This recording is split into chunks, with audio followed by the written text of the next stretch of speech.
beyond, Issei! Plus Ultra! Hello everyone, welcome to What If Issei Was Son of All Might and Awaken Powers of Godzilla movie.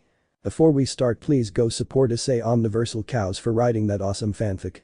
This is the translated version I made. There will be some mistaken character's gender, but of course Issei is a male. It's something similar to theory contests that he loved, but here the worlds of My Hero Academia and DxD are connected, including the Monsterverse. Prologue. Millions of years ago, when the Earth was 10 times more radioactive, it was ruled by the gods, the Titans, those gigantic beings who brought peace and harmony to the Earth and gave it a great balance.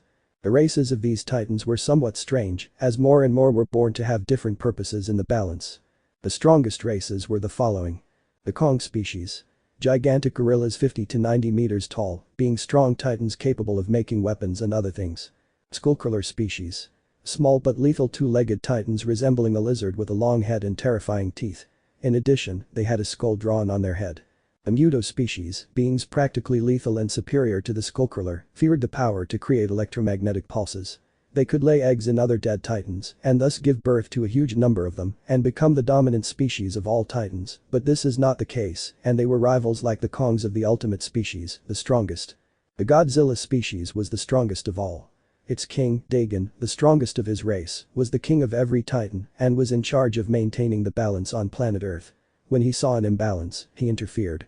Dagon wanted an heir to his throne because he knew that he would not be king forever, so he had to start mating with a female of his species, the strongest of the females, Queen Sapphire. Dagon. Sapphire. Both Titans held an audience with the other Titans in the Hollow Earth where their home was and where they lived. Dagon had 3 children, 2 boys and a girl. The first, being the eldest, had coal-black hair and strong blue eyes. They named him Ronin. The girl, with blue and black hair, short stature and sky-blue eyes, was named Ymir. Both had enormous amounts of radiation inside them, making them the strongest and destined to be the true rulers. Their atomic breath surpassed those of their parents. But the third was a disappointment to them, as he had very little radiation.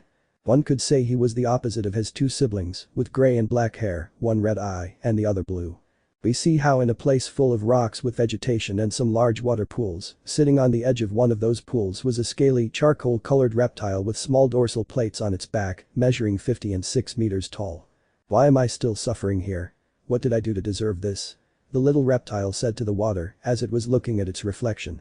If we looked more closely at that animal, we could see that it had claw marks on its legs, arms, and chest.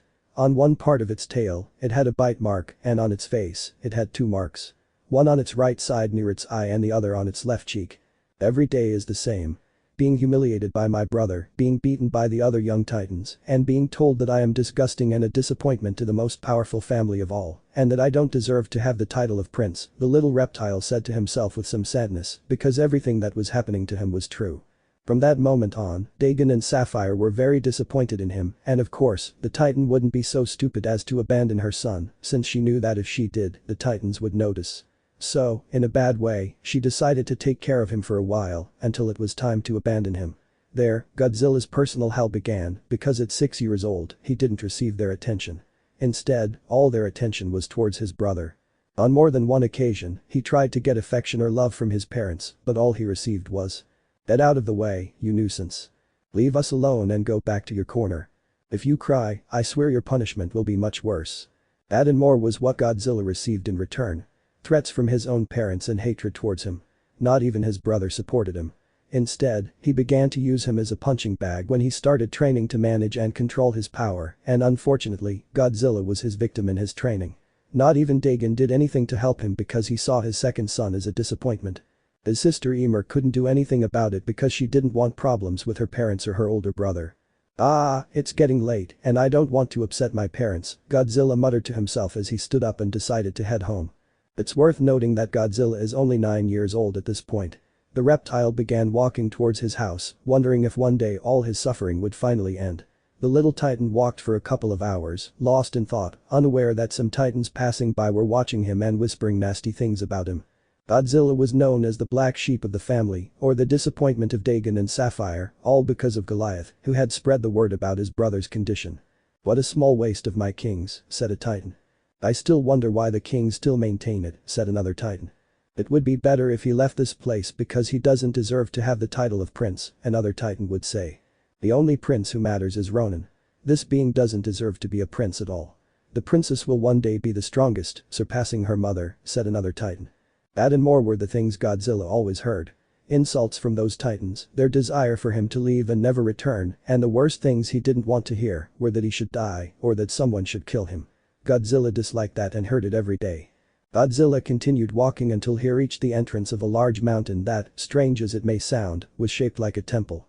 The little titan swallowed hard and entered without further ado, for that temple was his home. "Mom, Dad, I'm back," said the little Godzilla to see if he would get a response, and he did, but not in a friendly way.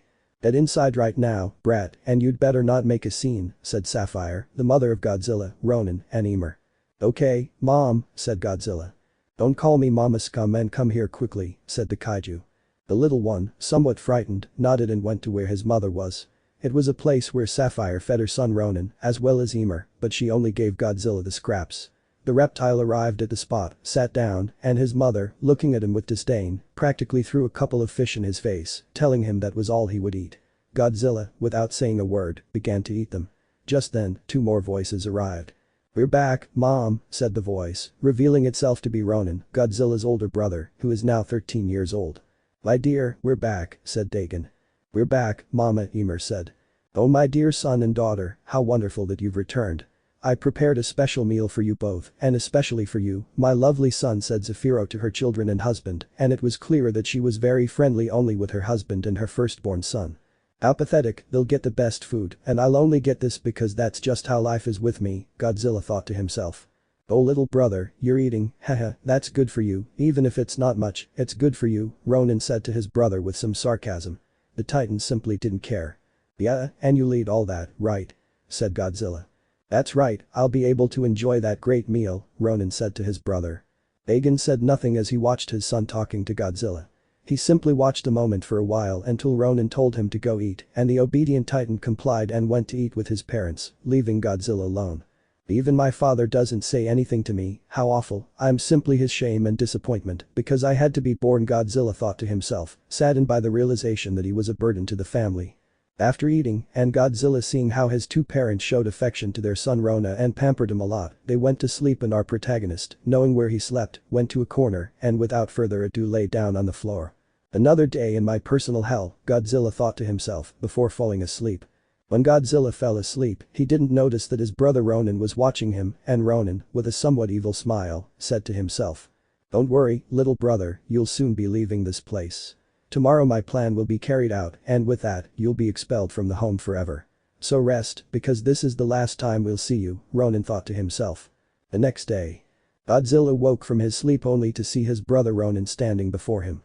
He asked what he needed, and Ronin told his brother to accompany him somewhere. This surprised Godzilla, as his brother had never taken him anywhere before. Somewhat pleased, Godzilla agreed.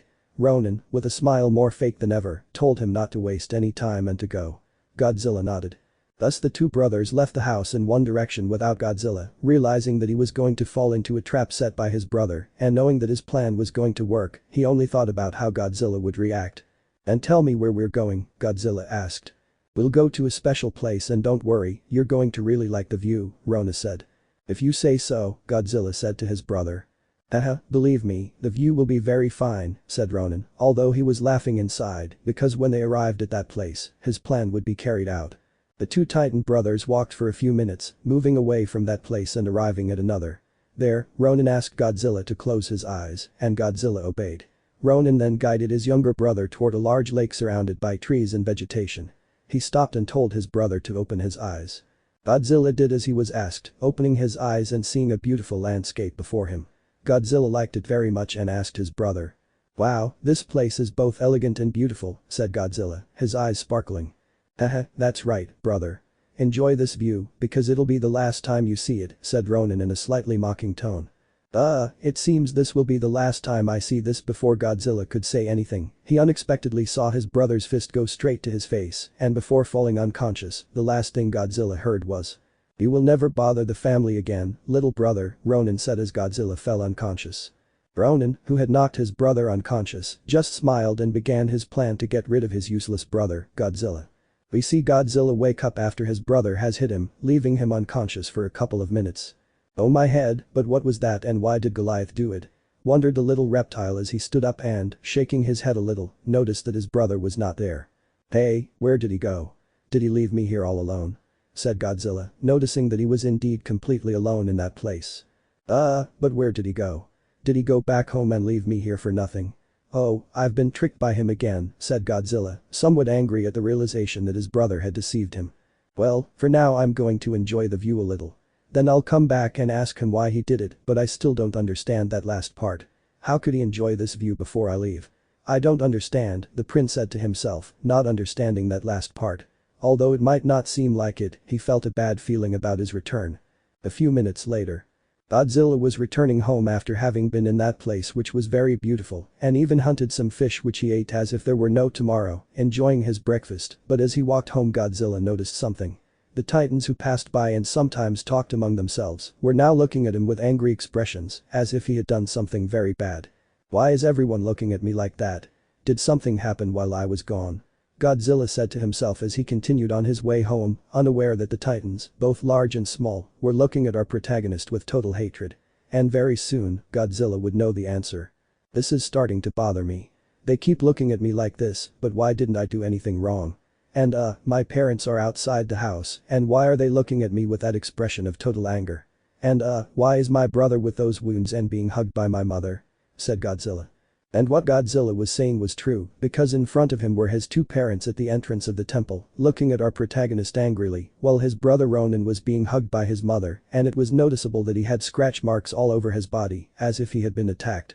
Godzilla was going to ask what happened until Dagon, his father, told him. "Stay there and don't take another step, scum," Dagon said angrily and in a very serious voice to Godzilla. But dad, what are you saying?" said Godzilla. "Shut up and don't call me a damn weak father. Why did you do this to Ronin?" Dagon seriously. I don't understand what you're talking about," said Godzilla.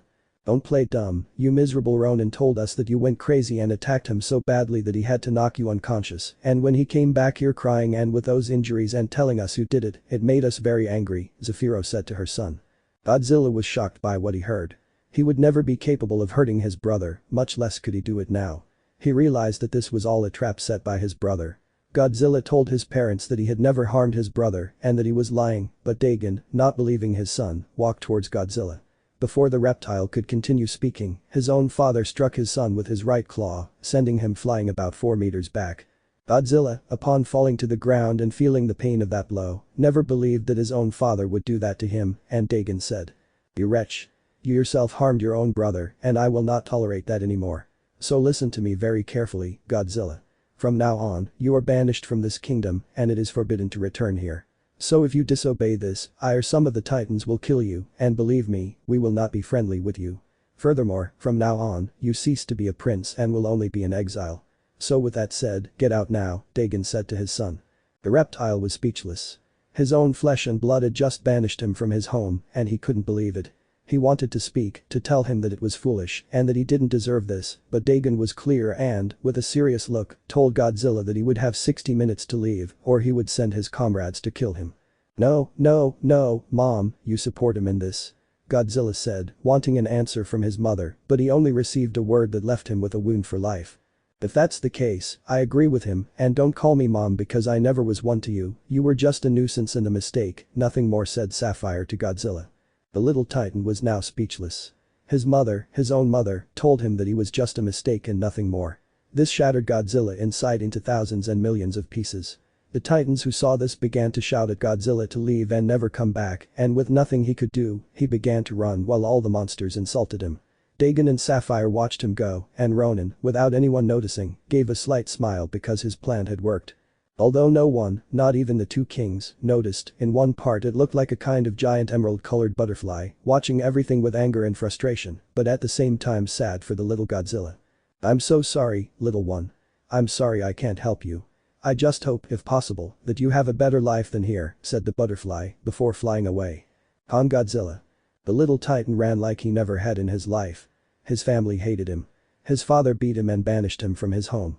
His mother told him it was a mistake and that his brother had planned it all in one. So, without saying a word, he just left, unable to speak or explain things properly. As he ran, tears streamed from his eyes because he was frustrated, angry, and powerless for having done something wrong, even though what was the point if, in the end, no one was going to believe him anyway. Why, what did I do wrong? Why me? I simply don't understand. Was it bad to be born? Was it bad to live? I just want an answer, but no, this I don't know anymore. This is garbage, said Godzilla as he continued running, not caring where he was, he just wanted to get away from that place as fast as possible. Godzilla ran for almost a few hours, and although he was getting tired he simply didn't want to stop, he just needed to run more. The reptile continued like this for several more hours until finally he got tired and falling to the ground without strength, he could only scream to the four winds. Why does life have to be so shitty to me? What did I do to deserve this? Wasn't this punishment enough for me? If so, then come on, end this suffering once and for all. Godzilla screamed as loudly as he could, thus releasing all the pain and frustration he had accumulated over this time. I simply wanted love and affection, that's all, but now I understand that life is a bitch to some, and maybe what my father once said is true. Without power or skills you are nothing, you would just be a vile cockroach, a simple nobody. Heh, in the end that was true, said Godzilla, looking at the sky of the hollow earth. What am I supposed to do now? Homeless, without family, without anything. I'm just a pathetic reptile who was tricked by that bastard. I don't consider him my brother anymore. He's just living trash and a spoiled brat of the two of them, Godzilla said in a low voice. The little titan lay there for a couple of seconds to recover his energy, and once he was somewhat recovered, he got up. The first thing he did was go to a place where he could at least sleep peacefully. Godzilla walked through this unexploited area and, seeing some small creatures running away, he didn't pay them any attention. Seeing a cave not too far away, the reptile decided to go there to rest for the day and then think about where he should live next. I just hope to find a home where I can be at peace and maybe be happy there, but I won't be coming back here anymore. If the Titans and my ex-family don't want me anymore, then I'm leaving Hollow Earth and finding somewhere I can start over because this is a reminder that I can't trust anyone, Godzilla said to himself. He arrived at the cave and entered it. Godzilla lay down on the ground and, after thinking about everything, decided that for his new life, he had to leave this place. With that in mind, the little reptile closed his eyes and fell asleep. Chapter 1. We can see Godzilla walking through the Hollow Earth in search of food and also a way out of the Hollow Earth because he wasn't so stupid as to not know that the Titans would come for him. The little one had to be careful with the Titans who didn't obey Dagon or Sapphire's orders, including the Warbits, the Skullcrawlers, Helix, and others that were all over the place. Luckily, the little one only encountered smaller but somewhat aggressive Titans, but he killed them and ate them to satisfy his hunger. He started walking, but without realizing it he bumped into a wall, and when he looked closely, he realized that he had reached the limit of the Hollow Earth, but something caught his attention, and it was that there was an immense crack more than 200 meters high, somewhat narrow, and only he could pass through. Out of curiosity to know what was behind the crack, the little boy went in, but he didn't realize that the same butterfly was behind him, watching what the little boy did. You shouldn't go to that place, he is there. The butterfly returned with those of her species to inform her queen, the one who had seen everything that Dagon did to her son. But Godzilla. He had crossed the rift, but the immense light made it impossible for him to see clearly. However, when he saw better, he realized he was in a place he didn't recognize. It looked better than at home. There was almost nothing but immense trees and other things, but he noticed how there were huge crystals of blue, red, green, purple, and pink. The little boy approached one of them and, out of curiosity, touched them, but upon touching them, he felt a small shock, so he moved away. Suddenly, he felt something strange. Its dorsal plates, one by one, began to glow bright blue. One by one, starting from the tip of its tail, they began to rise, and when they reached the plates on its back, they pierced it. It then fired an atomic beam, blue with purple rays, in a single direction. As it did so, it closed its mouth, but what it saw left it stunned. His own atomic breath had caused a tremendous nuclear explosion that destroyed trees and small hills. The shockwave reached Godzilla, but it did nothing to him. Rather, something protected him. When he looked up he realized something shocking. It was an ape about 78 meters tall, with red markings, and it looked somewhat terrifying. The little one scared he moved away a little, but behind him landed another one, but a little bigger, about 80 meters tall. "Who are you and how did you get here?" asked the first ape. "I am Godzilla -1X, son of King Dagon." When he said that, the apes were shocked and gathered in a small group and began to talk among themselves. "Alright, listen, we have an idea, although it's somewhat risky since he's rather violent towards your kind, but he can give you things for someone who came from the fake royalty. What do you say, little one? Will you come with us or stay here and die at the hands of the evil titans?" asked the larger ape.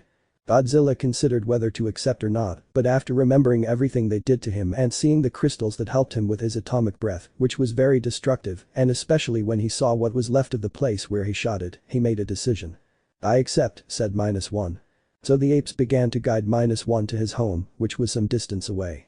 But as they walked, -1 kept asking everyone how it was possible that there were more titans if all the kings were in his father's domain, while others were in the hollow earth. They told him that because of something his king did, he and his people were banished to this place, and that made him remember what happened. He had a new purpose, and that was to create a new kingdom for himself and those who might come after him. It took them approximately 20 minutes, and they only had to cross an immense titan skeleton that measured about 2 or 3 kilometers long, but its height was unknown, and for -1, it was shocking to see such a large skeleton, since he thought that those of his species were the largest, but now that he realized it was not so. "Excuse me, do you know which titan this skeleton belongs to?" asked -1.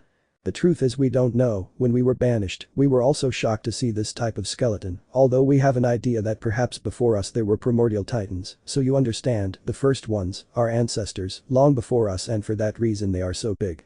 That explanation greatly surprised -1, although perhaps it wasn't like that, but it was shocking. 5 minutes passed and they reached a huge mountain that connects to the top. The apes entered an immense hole, and from inside they could see light, but it was orange. -1 was surprised to see what he desired right in front of his eyes. There were at least 60 Kongs between 60, 70 and 80 meters long, some were working, but others were moving things from one side to the other. The apes came down, all the Kongs stopped when they saw something amazing, and it was scene -1, because they never imagined seeing a Godzilla. "The Godzilla? What are you doing here? I never saw one. Perhaps he will come to give us a warning."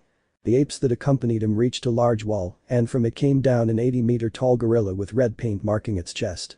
"What is a Godzilla doing in our lands?" the gorilla asked furiously. "He was banished from his homeland like us and didn't know where to go," said the ape. "I don't care about that, get rid of him or else," the gorilla threatened. "I want to see the king now to tell him this," said the ape.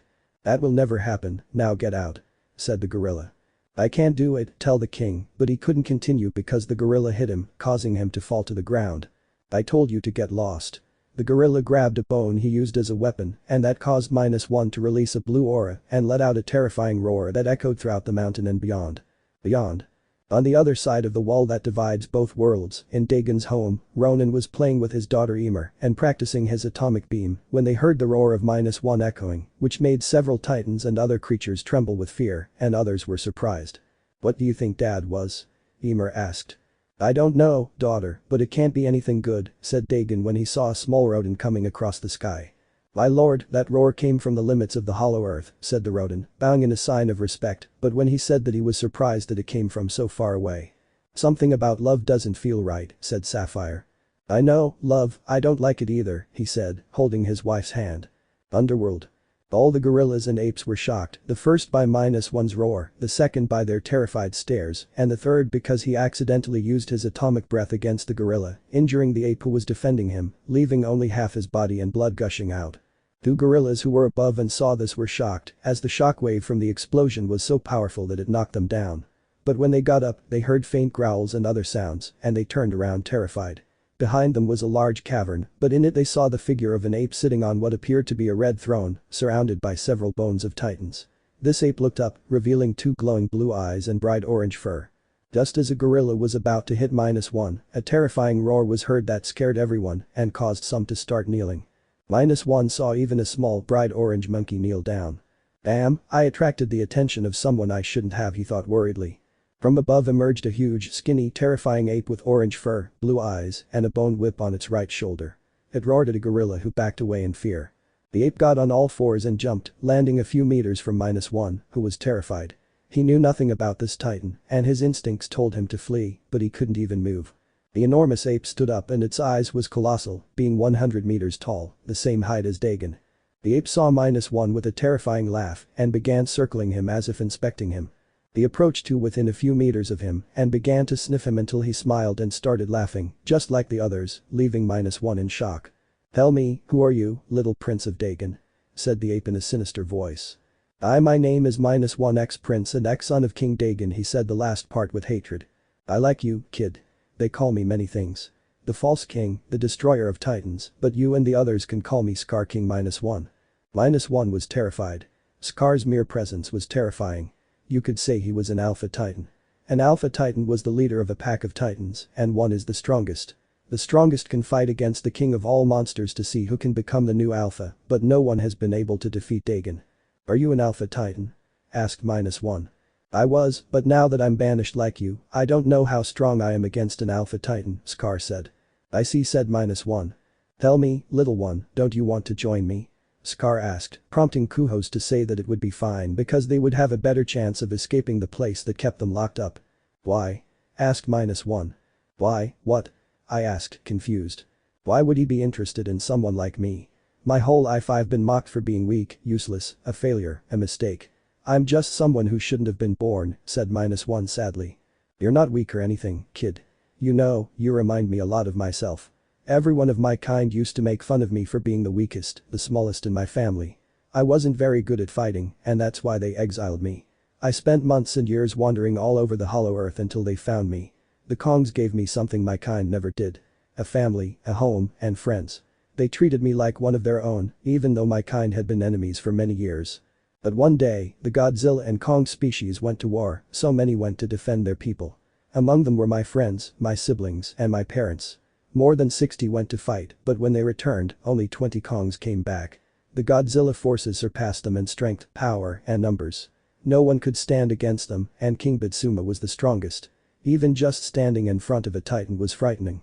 When I was waiting for my parents to arrive, they brought pieces of them. I swore to become stronger and avenge them. For years I trained and trained, physical strength, agility and speed. When the Skullcrawlers hunted us, more than 5 children were surrounded by more than 30 of them, and without being afraid of those things I faced them.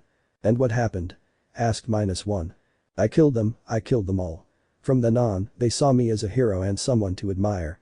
I faced several Titans alone. Tiamat, Scylla, Behemoth, Baphomet, Typhon, Abaddon, Rodan, Angurius, Camazotz. I defeated them all using weapons like spears and whips. But to make my kind feel safe, I took a risk and faced 3 Godzilla using a bone whip, a spear, and a scythe. I did something no one of the Kong species had ever done.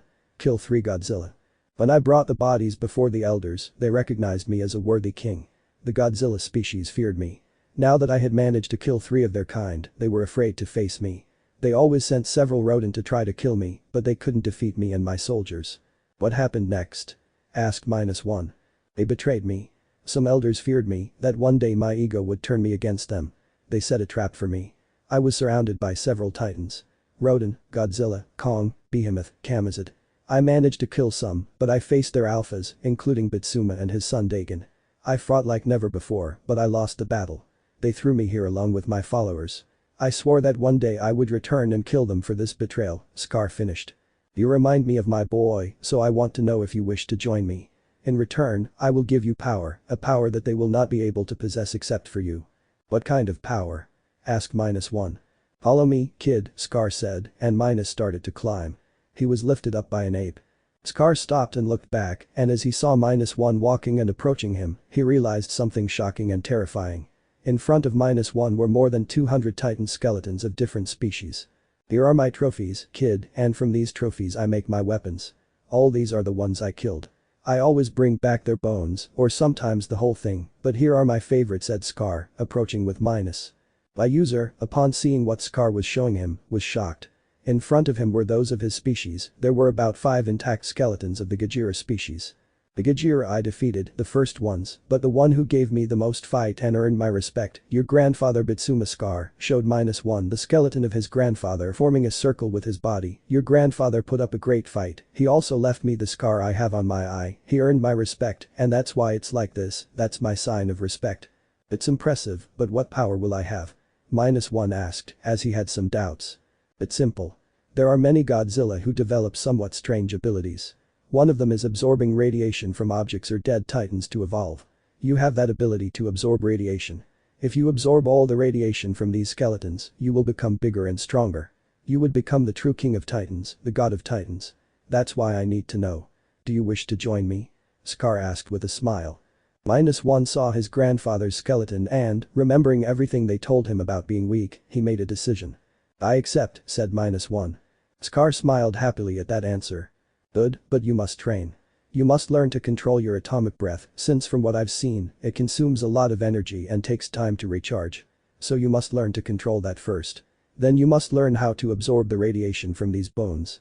In addition to that, you must learn to fight hand to hand, but also in your own way.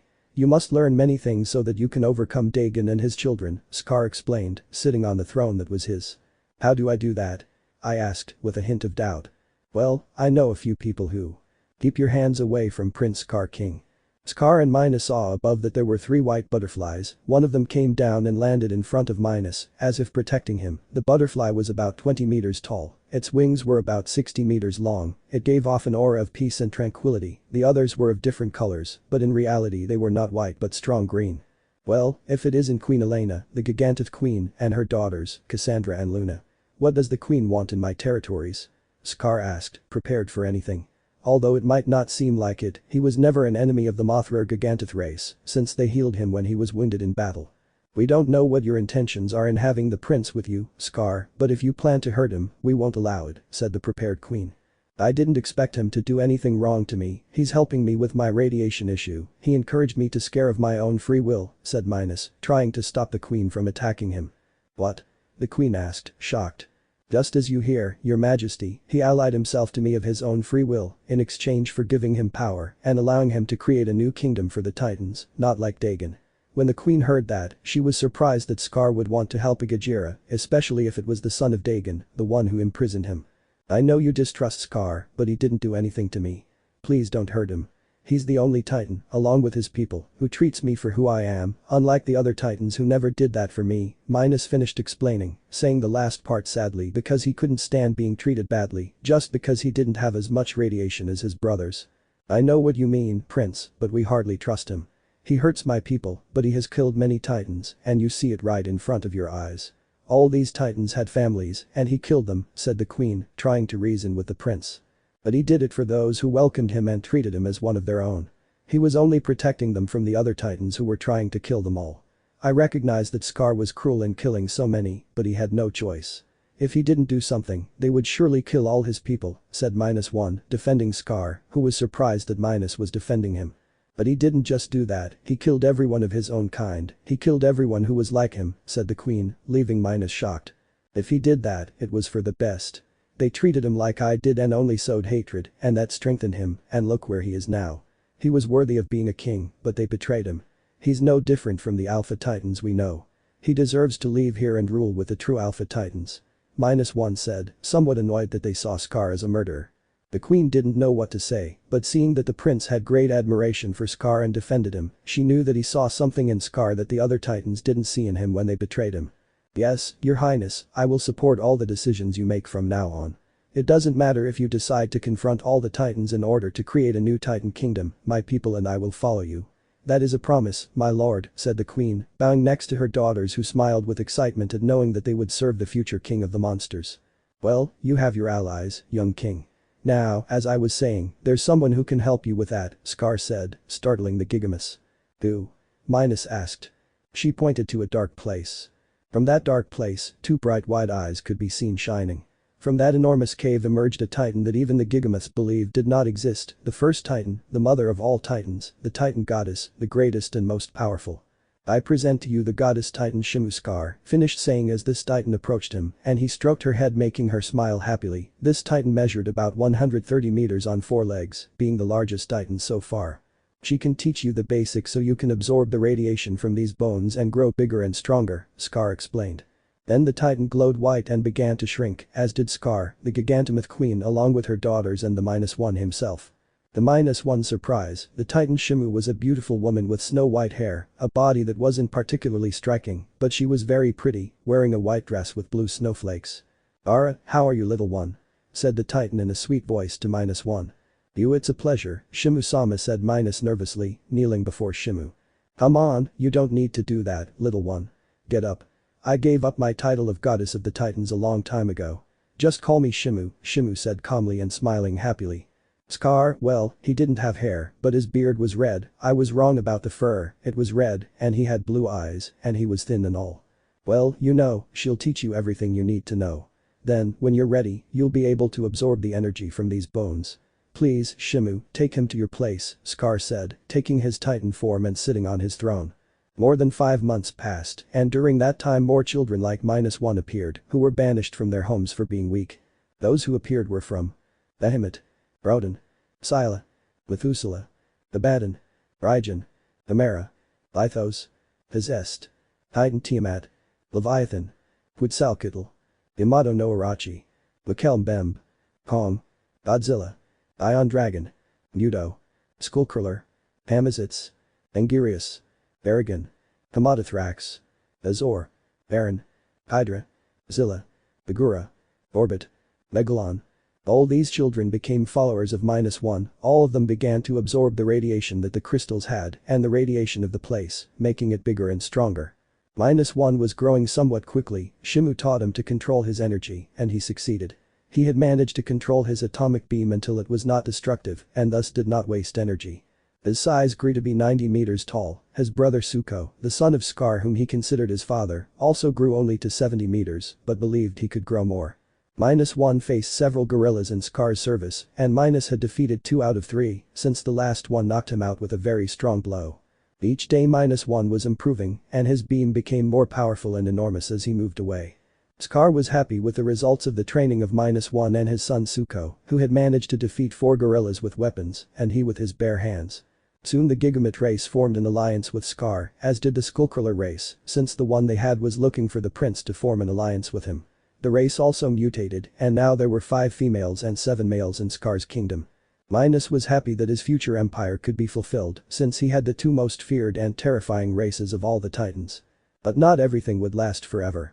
Unbeknownst to them, an infiltrator was a child of the behemoth species who was sent by Ronan and his father because they felt an imbalance in Scar's home and sensed that something bad was about to happen. I have to inform King Dagon about this, the boy thought to himself as he started to leave, but was noticed by 3 male Mudos and 5 Skullcrawler devils. The boy was running but felt the ground shake, and when he turned around he noticed some Skullcrawlers running behind him, so he took his 60-meter-tall Titan form and started running. The male mutts charged their legs with energy, and the largest of them ordered them to descend at full speed. When the 3 mutts collided on the ground with their front paws glowing red, they released an electromagnetic pulse so powerful that it was like a shockwave that sent the behemoth flying. It crashed into a rock and, seeing that it was very close to the crevice where it could escape, it kept running, even though it was missing a tusk due to the shockwave and the blow it received when it hit the rock. The male mud ordered him to be followed so that he would not reveal what was happening in that place.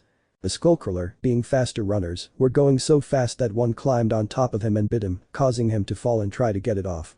It grabbed him using its claws and threw him at those approaching and continued its run.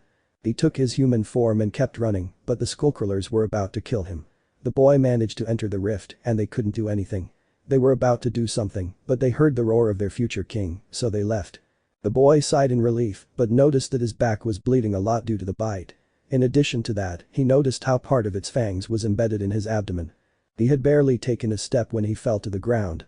He was about to die, but a golden light began to heal his wounds, and when he looked up, he noticed that it was a small Mothra who picked him up and flew away to tell her king what had happened. 20 minutes later.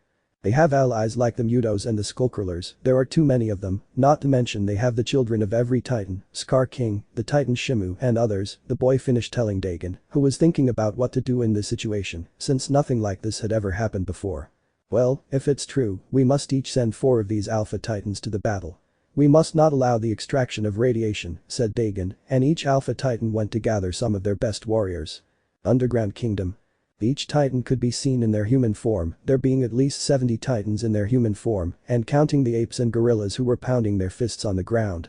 From the hole emerged Scar King and his son in his Titan form, and each Titan bowed. Scar raised his hand, stopping the gorillas, and they looked at their king. Scar took his human form, and his son lifted him with his hand, and he began to say the following. Today is the coronation of the fallen prince. They all shouted with excitement, unaware that outside the mountain, Dagon and his titans were approaching to stop Scar's plans. But as they advanced, they heard the roars of the gorillas. Today is the day of the new king's birth. Today, one empire will fall and a new one will be born. One where we will not follow the laws established by Dagon and his children. We will forge our own destiny.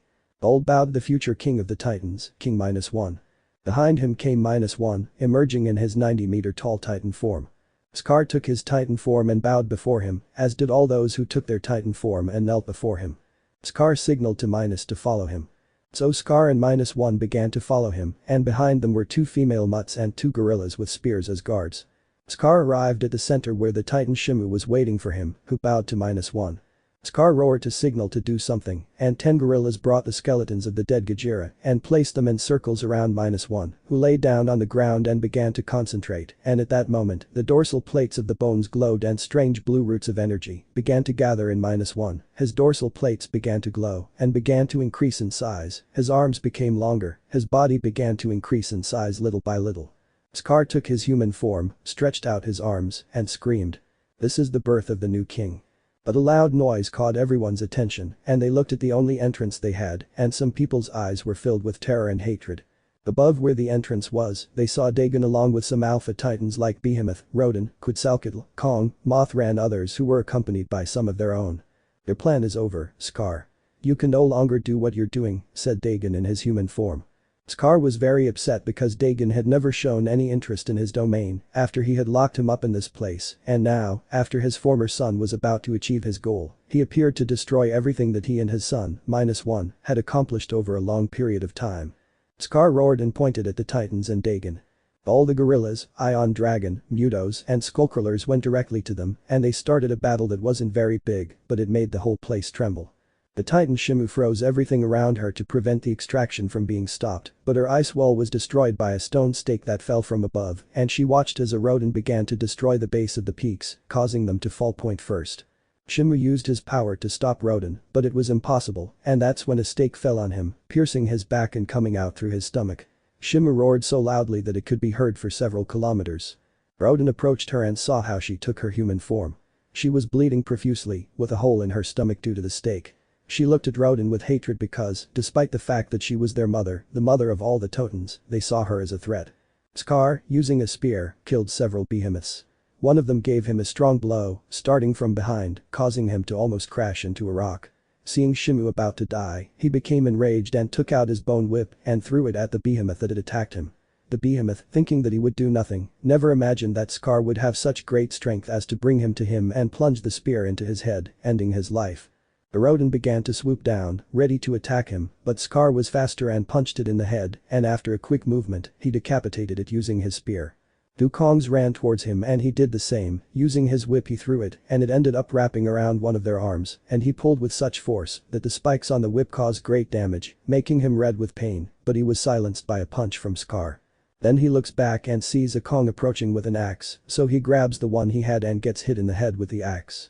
Scar, using his speed, kicks him, takes the axe, and throws it, hitting him in the chest.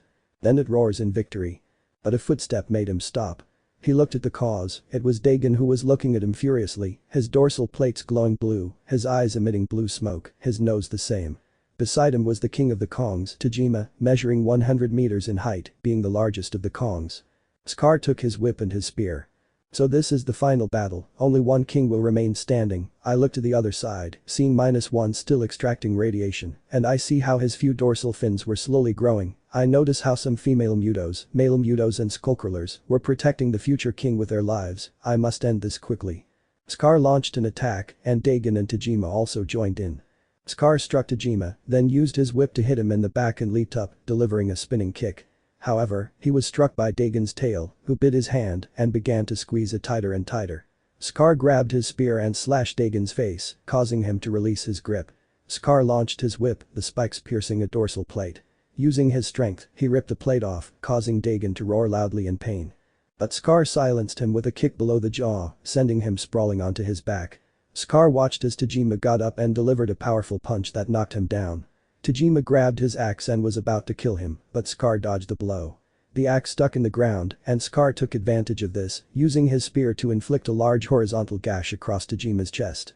Tajima stepped back and looked at the wound, not noticing that the spear had passed through his face, leaving a small cut on his cheek. He looked at Scar, who was running towards him, and he did the same, and they both jumped and punched each other. Scar's punch hit Tajima in the face, knocking out a tooth. Scar was sent flying by Tajima's punch. He looked at Dagon, but noticed the dorsal plate lying on the ground, so he picked it up and replaced the tip of his whip with the dorsal plate he had in his hand. Dagon got up, still in pain, and saw Scar. With the pain in his eyes, he had no choice but to prepare his atomic breath. His plates began to glow, and he fired his blue beam. But Scar placed his plate in front of him, causing it to absorb the energy and glow a bright blue. Not only that, but the entire whip glowed black, changing to its black color with blue roots. Scar sensed something different within him, more aggression and strength, so he lunged. Dagon fired his beam, but Scar dodged it. However, he was having difficulty escaping, so he had an idea. He began to spin the whip in front of him, making it faster and faster. Dagon didn't pay any attention, so he fired his beam. Scar hoped it would work, but the beam never fully charged. Instead, the whip's rapid movement prevented it from reaching him, only recharging it further. Using this, he began to approach Dagon, and when he was in front of him, he plunged the whip into Dagon's chest. But because Dagon had accumulated so much energy, it created an explosion that sent them both flying. Launched. Scar crashed near where -1 was. Dagon, who was recovering from what Scar did, saw that Scar's spear was stuck in the wall, so he had no other choice. Scar got up and saw that -1 had finished extracting all the radiation from the bones. Minus began to wake up and saw Scar, who was happy in his Titan form, but his smile faded, and Minus was shocked when the spear Scar had was piercing his chest right near his heart. Tajima was behind Scar. Using his telepathy he said, "I'm sorry, but you left me no other choice. You put up a great fight, Scar, but your reign is over." Scar fell to the ground bleeding profusely. Minus took his human form and approached his father, crying with helplessness. "Dad. No, no, no, no, Dad, don't do this to me, please wake up. You swore you would be with me in this new empire I would build."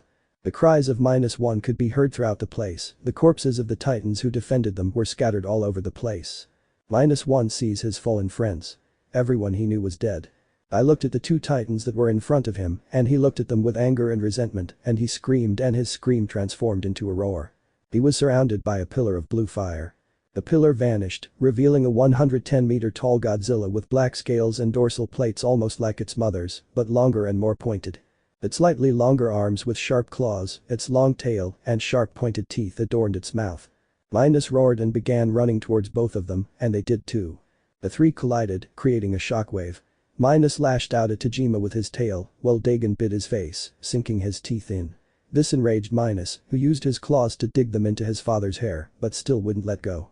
So he put his claws to Dagon's face and made a big scratch, so much so that Dagon let go because of the pain. But Minus took advantage of this and bruised Dagon's neck, making Dagon roar in pain. He watches as Tajima gets up and uses his strength to throw Dagon at Tajima, who was unable to dodge it and received Dagon on top of him. Minus, fed up with everything, began to prepare his attack. His dorsal plates began to glow a bright blue, emitting blue beams. Just as he was about to fire his beam, a light blue beam struck him, sending him crashing into a pillar near the lava. Minus stood up and looked in surprise at who it was his brother Ronan, accompanied by his sister Emer, but also with Tajima's son named Kratos, all three of them in their Titan form. Ronan. Measuring 115 meters. Emer. 110 meters. Kratos. 99 meters tall. Minus rose up in fury and unleashed a powerful roar that frightened the other Titans, who recoiled in fear. The war to decide who would win was being fought in that place. Bites. Blows. Atomic rays. Everything was happening inside that place. Minus launched attacks on his brothers and the others, but he was outnumbered, outmatched in strength, agility, and power. I dodged a lightning bolt from my brother, but received a blow to the head from Tajima. Then he was bitten on the neck by his father, who seemed to be using a lot of force. He tried to get him off him but couldn't.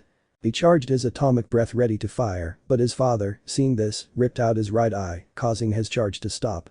Dagon released him, but not before giving him a tail whip that knocked him down.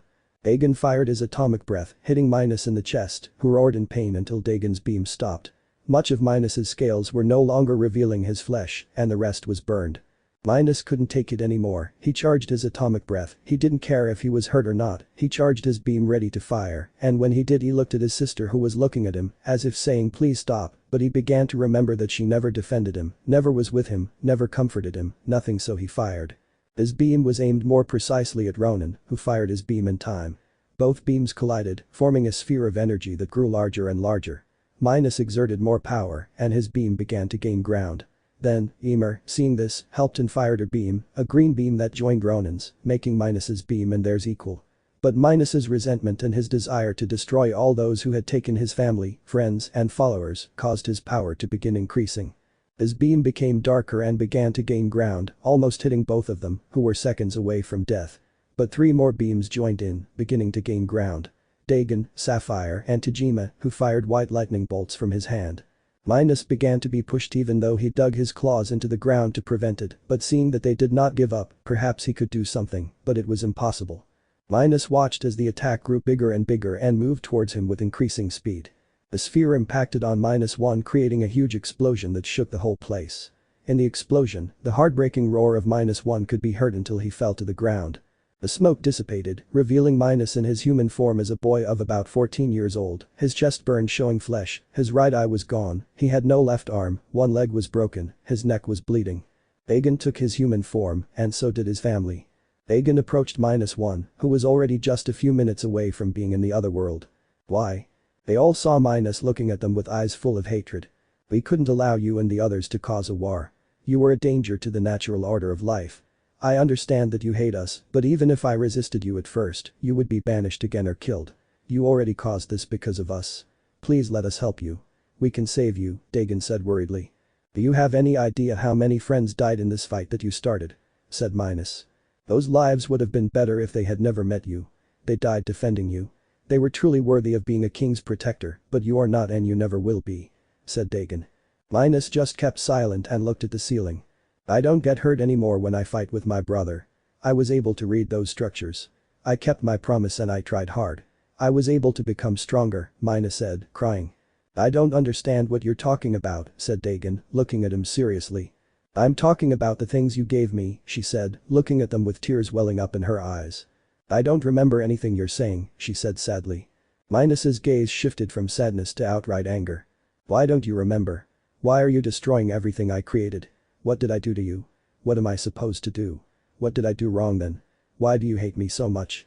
Minus screamed, crying, unleashing all his hatred on them, who remained silent, unsure how to respond. I admired you all the time, I wished I could be like you, I wished I could have your love just once, I loved you all. Minus looked at everyone one last time, his gaze fell on his sister who was looking at him with tears in her eyes. He said a few words that only she could understand. Never. Were. My. Sister. And so, -1, the future king of the Titans died at the hands of the Alphas. A roar caught their attention, and they saw a swarm of skullcrawlers and Hyoudous emerge from the ground and surround Minus's body. When the Titans realized they were outnumbered, they left, but not before sealing the exit and the portals to the surface. Kuoh, Scar's son, emerged from his hiding place, taking his human form as a 7-year-old boy. Dad, please wake up. Kuoh begged, hoping her father would wake up, and it worked. Kuoh. Son. Promise me something, said Scar in his human form, just before dying. Yes. Said Kuoh. Scar. When your brother returns 66 million years in the future, you will protect him no matter what. Promise me. Kuoh. I promise, Dad. Listen, Titans. I, as King Scar, command you to go to the surface, males and females, and multiply. Reproduce with the humans, and have your descendants continue to do the same. Do not stop until they swear loyalty to the future king when he returns. Scar shouted.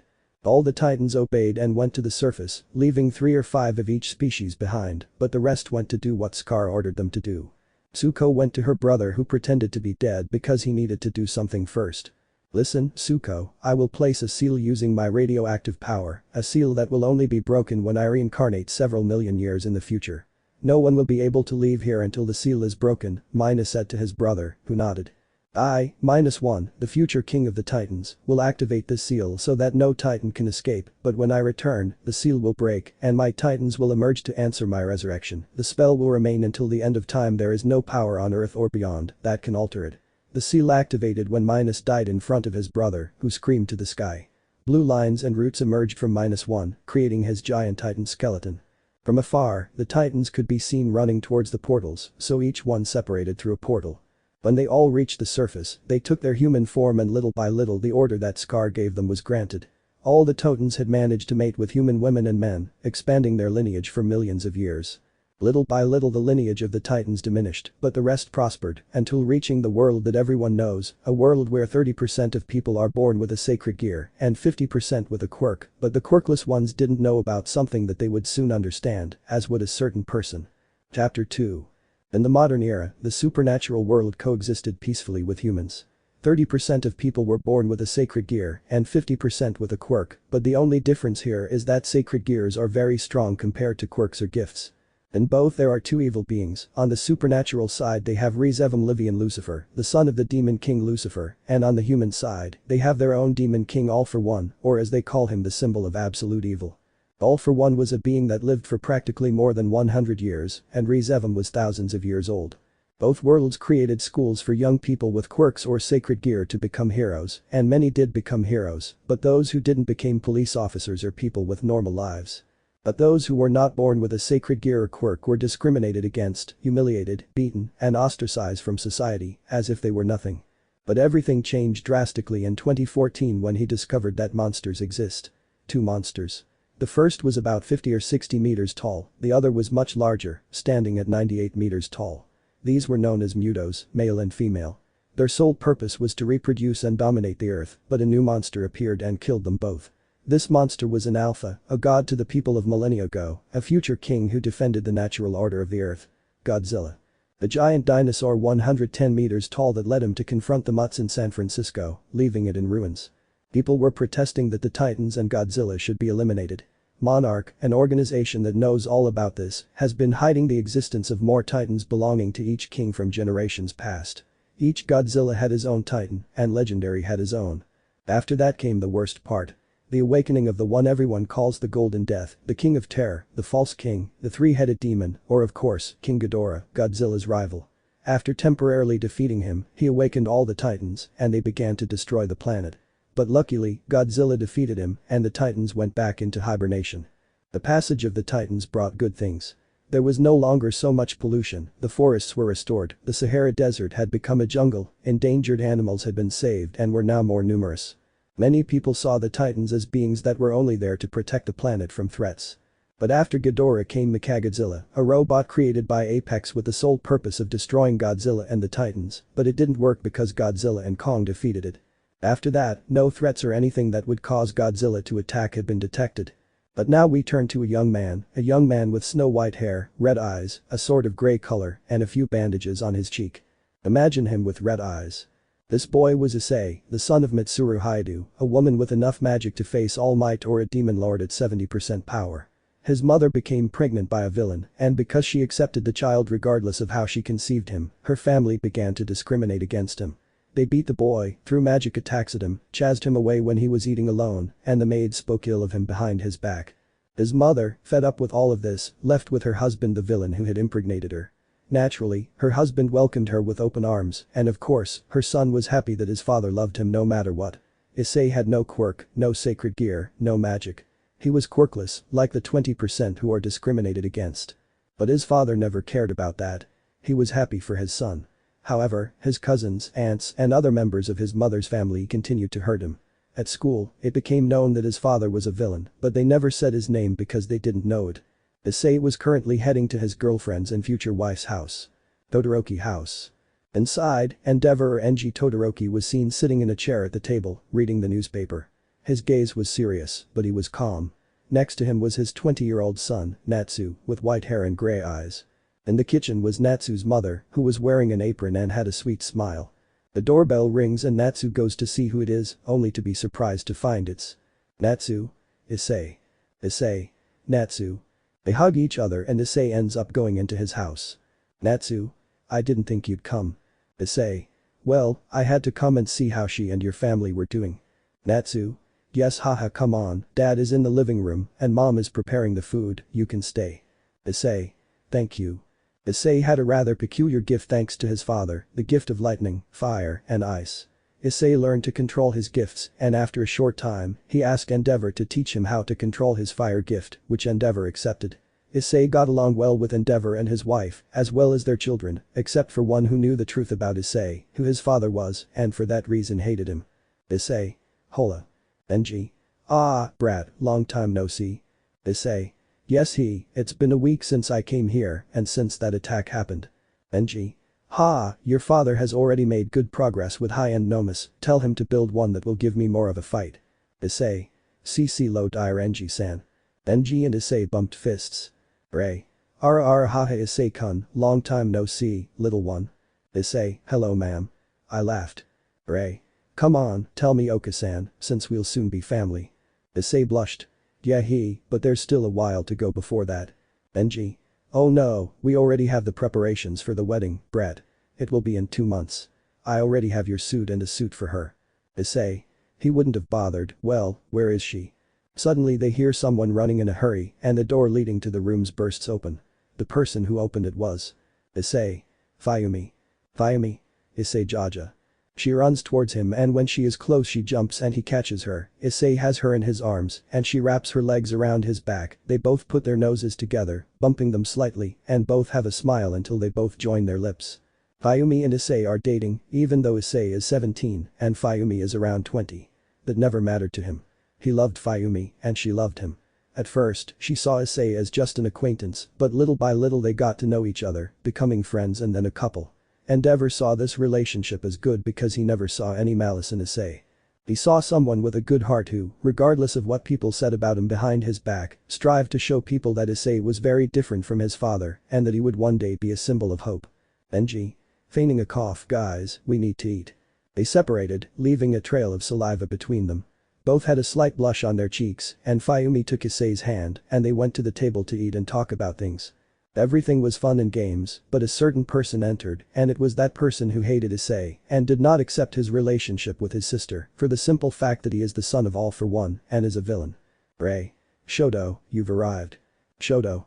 Yes, I came so I could. Hyoudou saw Issei and got angry even though it didn't seem like it, but Fayumi already knew he was upset because she saw him clench his fists and flames coming out of them. Hyoudou. What's he doing here? NG. He's here to see Fayumi. It's normal that he's here since she's his girlfriend and they should be together, plus we'll soon be family. Hyoudou. I will never be related to a villain like him. Ray. Hyoudou. Hyoudou. I'm just telling the truth, he should never have been born, he only causes harm to the whole world. Fayumi couldn't stand it anymore, but blue flames pulled Hyoudou away and she knew who it was. You shouldn't call Sensei Hyoudou's son that, or does it bother you that he's stronger than you? Hyoudou. That's none of your business, Tuya. Tuya. Of course, if you know that he has high-end Nomus Prime and Gigantomachia as bodyguards, if they perceive that you are about to hurt Issei or Fayumi they will come after you, so you better control yourself. He never did anything to you, he helped this family, and you hate him simply for being the son of All for One. Hyoudou. Someday he will be like his father. Tuya. He took another path and All for One does it simply to change this corrupt society. Hyoudou. Thanks, whatever. Hyoudou left, leaving everyone in the room in silence. NG. It seems he's not going to change. Natsu. He doesn't see that All for One and Issei have dreams that can help everyone, especially the quirkless. Ray. But that's how it is, son. He won't accept Issei even if he could give his life for your sister. He won't accept him. Issei. It doesn't matter if he hates me, I only wish the best for everyone. Tuya. Speaking of the Issei society that you and Dr. Garaki talked about. Issei. We talked about a plan to eliminate discrimination and ridicule against quirkless people. NG. What's this about, Brad? Issei. Eliminate the quirks of Japan. That shocked everyone in the house and Hyoudou, who was listening behind the door, couldn't believe it. Did Issei intend to eliminate all of Japan's quirks? Fayumi. Issei, are you serious? Issei. Very seriously, Dr. Garaki took the anti-quirk bullets that Chisaki had and multiplied them, turning them into a gas that can eliminate quirks in an entire city. We already tested it on 5 people who hated their quirks because they were like animals, and when we used it on them, they lost their quirks, but they didn't suffer any damage to their systems or anything. My father also disappeared the same way, but there will be people whose quirks we won't be able to erase. NG. But, they'll leave Japan defenseless, there won't be any heroes or anything, all the countries will know this, and they'll attack or something worse. Issei. That's why the Nomus exist. Dr. Garaki created 400 high-end prime Nomus, 600 Nomus like the one All Might faced in the USJ, 16,000 lower-rank Nomus, 700 high-end Nomus, and we also have an army of 30,000 soldiers, in addition to Gigantomachia. NG, but. Issei. I know what you'll say, but it's better this way. Just think about it. Japan will no longer be a place of discrimination. Quirkless people will be able to live well. By doing this, you'll understand that quirks aren't so valuable. Everything will stay the same. Ray. I support you in this, although it pains me to admit it, it's true. Natsu. If it's so people understand that quirks only cause others to distance themselves and be discriminated against, then fine, you have my support. Tuya. You already have me, so. NG. Me too, I'm fed up with this rotten society, it's better to create a new one. Fayumi. But how will you do it? Issei. It's easy, I'll go to every city in Japan. The doctor put the gas in jars, I'll release them in the towers of every city in Japan. The gas will spread and whoever smells it will have their quirk eliminated. I have 40% of the people in Japan on my side. NG. Asia. Issei. I estimate about 60 million. NG. There are many. Issei. They won't have any problems, we gave them masks that prevent the gas from affecting them, you're on that list too. Issei pulls a bag out of a purple portal and inside there are masks like the ones they use to protect themselves from radiation, about 6 masks in total. Issei. My friends know too, and I've already given them masks, but those who don't know will have their quirks erased. Future generations will be the same. Ray. I'm glad about that, but what will happen next? Issei. My father will destroy the Hero Commission for the multiple acts of corruption, cover-up of multiple acts of rape, murder of minors, families and more. He will be the leader of Japan, there will no longer be problems with other countries, I will start my own family, and my brother will do whatever he wants. NG. Well, I'm glad you want to pursue your dream. Tell me, when will you do this? Issei. In 6 days. NG. Well, get ready because I doubt the heroes will stand idly by after what you're going to do. One thing I'm sure of is that they'll come after you when you eliminate the quirks in the first city. Issei. Yes, I know, but it doesn't matter, Tartarus is destroyed and.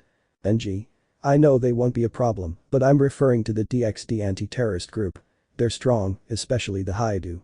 If they realize it's you, they won't even let you rest. They won't have any mercy on you. Issei. I tempted Nomus that can give them a fight while I do the rest. Issei had a serene gaze that reflected sadness, but Fayumi placed her hand on his, and he gave her a smile. Fayumi. Don't worry, everything will be alright. Issei. You say that because of what has happened in recent years since the Titan attacks. Fayumi. I admit they're scary, but they're just defending nature, and thanks to them we're still here. Issei. Yes, that's true. Time passed and they kept talking and everything, but it was almost night. Issei. I have to go, see you.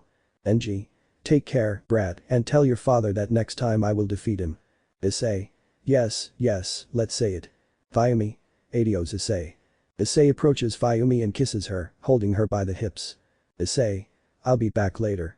Fayumi. Goodbye. Issei left his house and asked Kurogiri to open a portal to his house, where his mother was waiting for him. Kurogiri agreed and opened the portal, Issei entered, and the portal closed. League base. The portal opened and Issei came out of it. In front of him appeared 4 high-end Nomus, with the appearance of dogs 2 meters tall. The 4 Nomus approached Issei and pounced on him, licking him and everything. Issei. Hahaha, I missed you guys too. Issei got up and the dogs followed him, since they have Issei's DNA and are like his children, since they call him father on many occasions. Issei. Go back, Oka-san. Mitsuru heard Issei's voice and went outside to hug him. Mitsuri. Welcome home son, come inside everyone is waiting. Issei obeyed and went inside. Everyone was there. Kurogiri, Toga, Twice, Spinner, Ms. Compressed, Tamura, Lady Nagant, Chisaki, Muscular, Gentle, Labrava, and of course Little Eerie and Little Koda, who was under the care of Issei and Muscular. Everyone. Enjoy your meal. So everyone started eating happily, with all the manners. Issei. Where is Odo-san? Mitsuru. Your father will be here soon, along with Dr. Garaki. Alf. We've actually arrived. Issei. Odo-san. Issei gets up and hugs his father, a white-haired man of about 40 years of age, with red eyes, wearing an elegant suit, and next to him is Dr. Garaki, a chubby man with green glasses. Issei. Are you alright? Afo. Why wouldn't it be? Issei. Well, since your battle against Endeavor and Hawks. Afo. Don't worry, Little Eerie healed me and of course thanks to her, I recovered my face and I'm out of danger now. Issei. I'm glad. Garaki. Speaking of that topic, Issei, I already have the vials with the quirk eliminating gas. Issei. How many? Garaki. At most, like 50. There are 50 huge cities, but I'm creating more for the day you're going to release them. Issei. Thank you, doctor. Everyone continued eating until a certain person asked about something that was personal. Toga. And tell me, have you gotten your girls pregnant yet, Issei? Issei spat his tea in Spinner's face, who said nothing and just wiped it off. Afo, on the other hand, held back his laughter. His mother nervously grabbed her teacup and Tamura looked at him mockingly. Issei. Toga. Toga. What? You have a lot of girls at UA, and some are professional and top-level heroes, so I wanted to know. Twice. I hope you make me an uncle soon. Forget it, I won't take care of brats like yours. Issei had a harem, but he had 4 main ones who were the queens, so to speak, who are 1 Fayumi. 2 Nijire Hado. 3 Kendo. 4 Bara. 5 Yui. 6 Pony. 7 Satsuna. 8 Kinoko. 9 Kayaka. 10 Uraraka. 11 Izumi Midoriya. 12 Ryukyu. 13 Las Pussycats Ola Las Chicas. 14 Burning. 15 Fua. 16 Censor Girl. 17 Bubber Girl. 18 13. 19 Toru. 20 Lady Nagant. 21 Sirius. 22 May. 23 Mina. 24 Toga. So those were his girls, and how is that possible? Simple, because his cousins beat him up so much that he picked up dragon pheromones and their desire to have a harem, even though at first Issei didn't want that, and well, he gave in to it. Issei. Well, Pony, Burning, Censor, and Satsuna told me that the results were positive, so I did get them pregnant, and the rest haven't taken that step yet. Afo. Ha, who would have thought that my son is going to be a father soon? Mitsuru. I'm happy about that, son. And tell me, is Fayumi happy too? Issei. Well, she and I haven't taken that step either, but I think it will happen soon. Tamura. Good for her, you having dad's DNA gives you a huge amount of energy that would last about 6 hours, and you'd leave her like. Issei. Don't say that, I understand. Tamura. Fine, but there's no need to shout, Issei. Come on, don't get like that, Tomu-kun. Behind Tamura, arms wrapped around his neck. Tamura. Kami, I didn't expect you to come. Kami. Come on, you know I'm part of Legion and I'm your girlfriend, so I should be with my boyfriend. Afo. Oh Kami, welcome. Tell me, did your colleagues accept? Kami. Yes, half accepted and the rest not so much. They were thinking of telling the director about this, but since they gave me 5 high-end nomas, they decided to keep quiet. Afo. Haha, I'm glad, and you, Issei? Issei. Well, Izuku, Kirishima, Shoji, Tokoyami, Mineta, Koda, and the ones from Class B are on my side. In the case of the third class, only Najira and Tamaki are with me, but no one else. Afo. Well, it's a shame they're not on our side. By the way, Izuku came and asked me to give him a gift. Issei. Seriously? Which one? Afo. Well, one of the lightning bolts. Issei. It was to be expected, he has one for all, and so they won't have to fight for it anymore. Afo. It's better to have him as an ally in these times now that the Titans have emerged. Araki. Yes, I've done research on the new plants that grew due to the radiation, and I was surprised to find that they had traces of pure radiation. So I extracted them and implanted them in the high-end prime nomas. They gained more strength, their control of their gifts increased, and everything is ready. Issei. How many are there so far? Araki. Let's talk about that in private, young master. Issei nodded and finished eating, then got up and washed his plate. He went into his room and found posters of his father and others of Endeavor on it. On his desk was a black glove with purple gems, and on others there were blueprints and other things about suits and many other things. News. In other news, approximately 3 hours ago, a battle between Godzilla Legendary and the Titan known as Scylla took place in Italy. For now, Godzilla is asleep in the Roman Colosseum after his victory against Scylla. It is estimated that there are around 400 dead and 600 wounded. Fortunately, the city was not destroyed, but it is estimated that within a week vegetation will grow back and Issei turned off the TV and lay down on his bed where he saw on the ceiling a painting he had made about a black Godzilla with sharp scales, sinister dorsal plates, and red eyes that could intimidate even his own father. Issei. Why do I always have these dreams about seeing that Godzilla? Araki behind the door. Young master, come to the laboratory whenever you want to talk about the nomas you create. Issei. Okay, Dr. Garaki. Issei changed and started heading towards the laboratory where the doctor was, but as he passed through the corridors, they changed into immense black cables that glowed purple from the lights. While he walked there were hundreds of capsules where there were hundreds of nomas that were in development. Issei. Tell me, doctor, what kind of nomas are those you mentioned? Araki. Yes, you see, as I told you earlier, when I extracted the radiation and implanted it in the high-end prime nomas, they evolved, so to speak. They developed greater agility, strength, and endurance. They can even speak well. In addition to that, they developed quirks on their own. The quirks they had evolved to such a point that I would even dare to say they can give their father Gigantomachia a fight. But those two are getting strong. These are still developing, but I know they won't leave your side. Issei. Why? Araki. Well, when these evolved, having your blood, you could say that your blood fused with them, so they are your blood children, and children of Miss Fayumi. Issei. What? Araki. Yes, so congratulations, you are a father along with Miss Fayumi, Najire, Kendo, Ibara and Yui. They are also mothers of these Alpha Prime Nomas, as I will call them. They are of superior reason. Issei. This is a lot to process, doctor. Araki. Calm. Issei. Anything else? Araki. Yes, I already have the suit that Jecho asked for. Miss Melissa and May did an excellent job. It can withstand All Might's blows, it will have the resistance of a dragon, it can detect heat and other things. Issei. Gen. Araki. Well, that would be all, young master, you may leave. Issei left, leaving Garaki alone in his laboratory. Araki. An evolution of Nomus, I wonder what will happen if I give this radiation to Machia. Chapter 3. Issei could be seen walking to go directly to UA where he was studying to be a hero, or well, for a while since he wouldn't be a hero completely. Issei.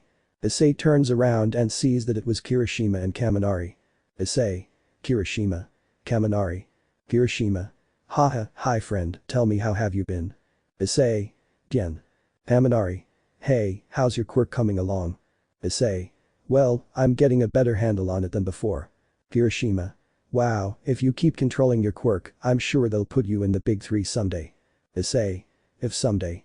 Kirishima looked at him with concern. If anyone found out about his plan or his origin, there was no doubt they would send him to Tartarus, but he and those on his side would make sure that never happened. Factory name. In the Nomus factory more than 500 meters underground on a remote island, Dr. Garaki was seen surrounded by 60 doctors who were his students. 30 were between 15 and 17 years old, and the rest were older, around 40 to 60 years old. Some had papers reading everything about the Nomus they had ready. Others carried blood samples with the quirks in them to implant them in the Nomus. There were 5 rows of 600 Nomus in their capsules. There were 5 categories in these Nomus. Nomus. In other words, these are humans who can take their Nomu form, and there were 90 of them, some with wings, others aquatic, terrestrial with 6 legs. Nomus. High-end these are the strongest, but they are the same as the fall, only these are like the ones All Might faced, but stronger, and have the mentality of a violent child who will do anything for his father. There are 110 of them. Nomus Gamma Fall. Just like the fall in these some are children and 2 of them are the ones who lead the others, there are around 100 of these. Nomus High-end Prime. They are superior to the others because they are more violent, more intelligent and can speak, and there are 110 of them. Finally, the high-end Prime Alpha, the strongest and those that lead the rest, these are the strongest, having a height of 3 meters, there are 90 of them. Dr. Garaki was fascinated by their progress. They had more than 15 islands, but this was where they had the strongest Nomus. On the others, there were between 3,000 and 8,000 of these, but those that were ready numbered 10,000, but it is estimated that there are more than 60,000 Nomus. Dr. Garaki went to a room with a meter-thick armored door, 10-barreled machine guns pointing at a door with 6 layers, 40 centimeters thick. On the other side was a high-end Prime Nomu.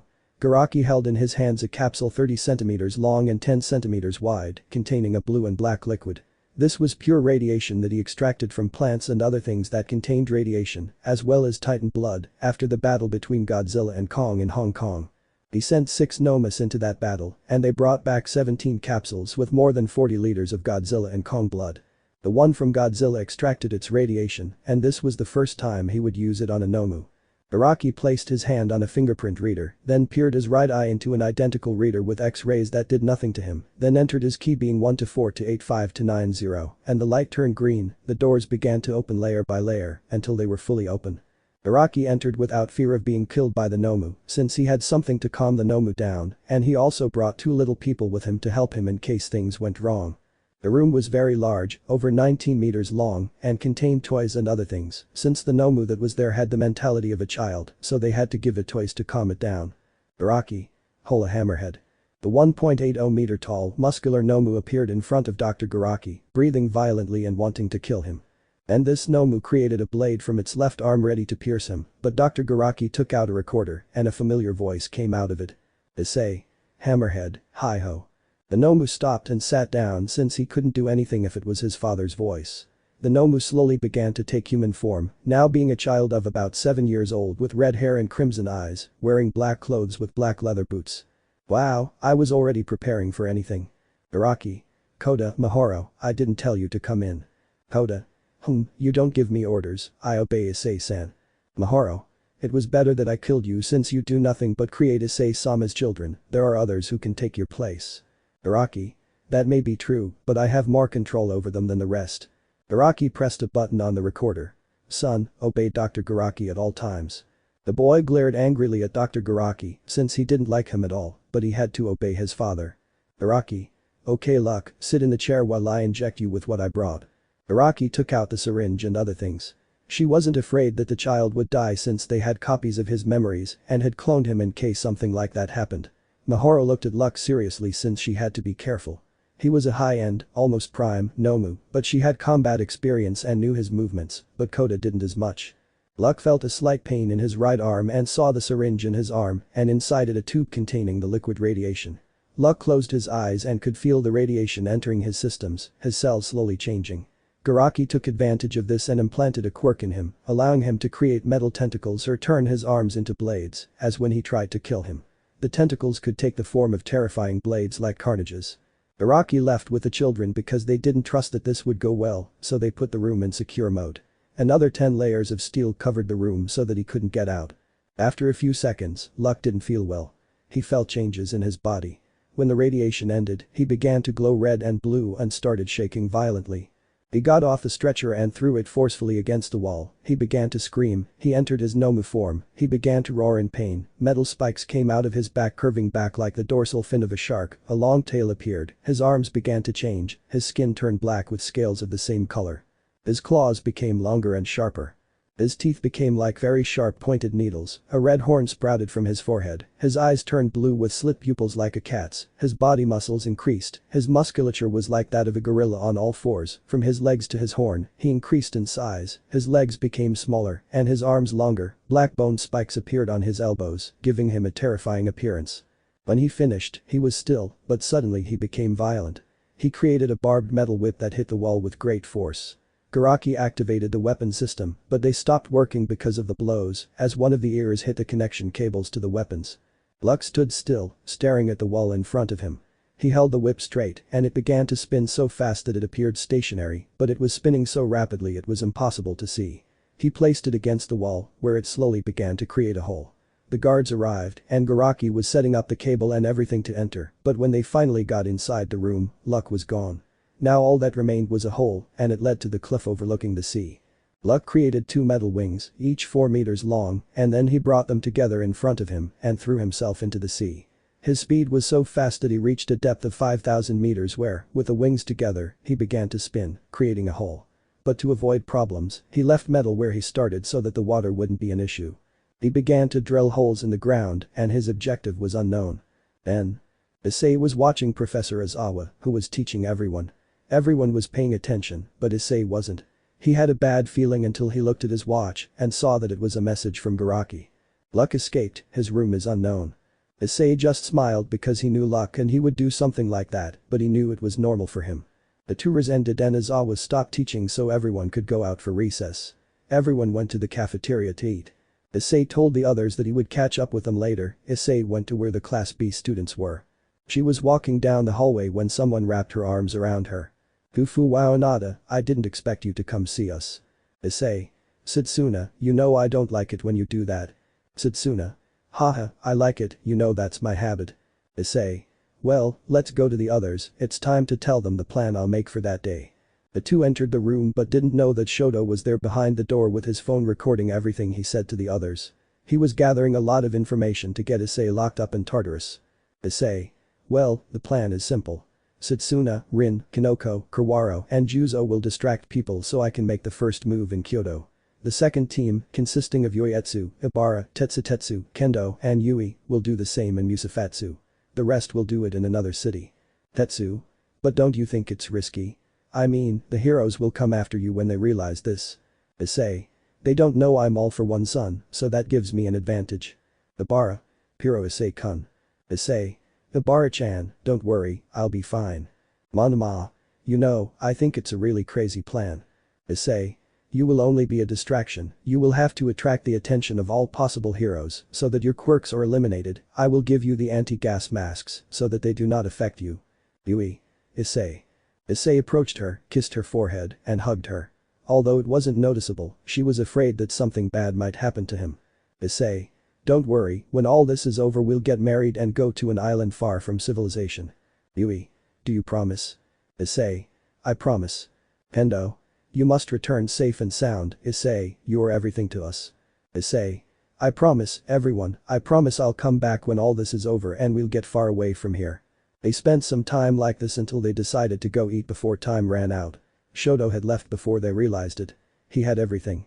Photos, voice recorders, and more, enough proof that Issei was a traitor. Elsewhere.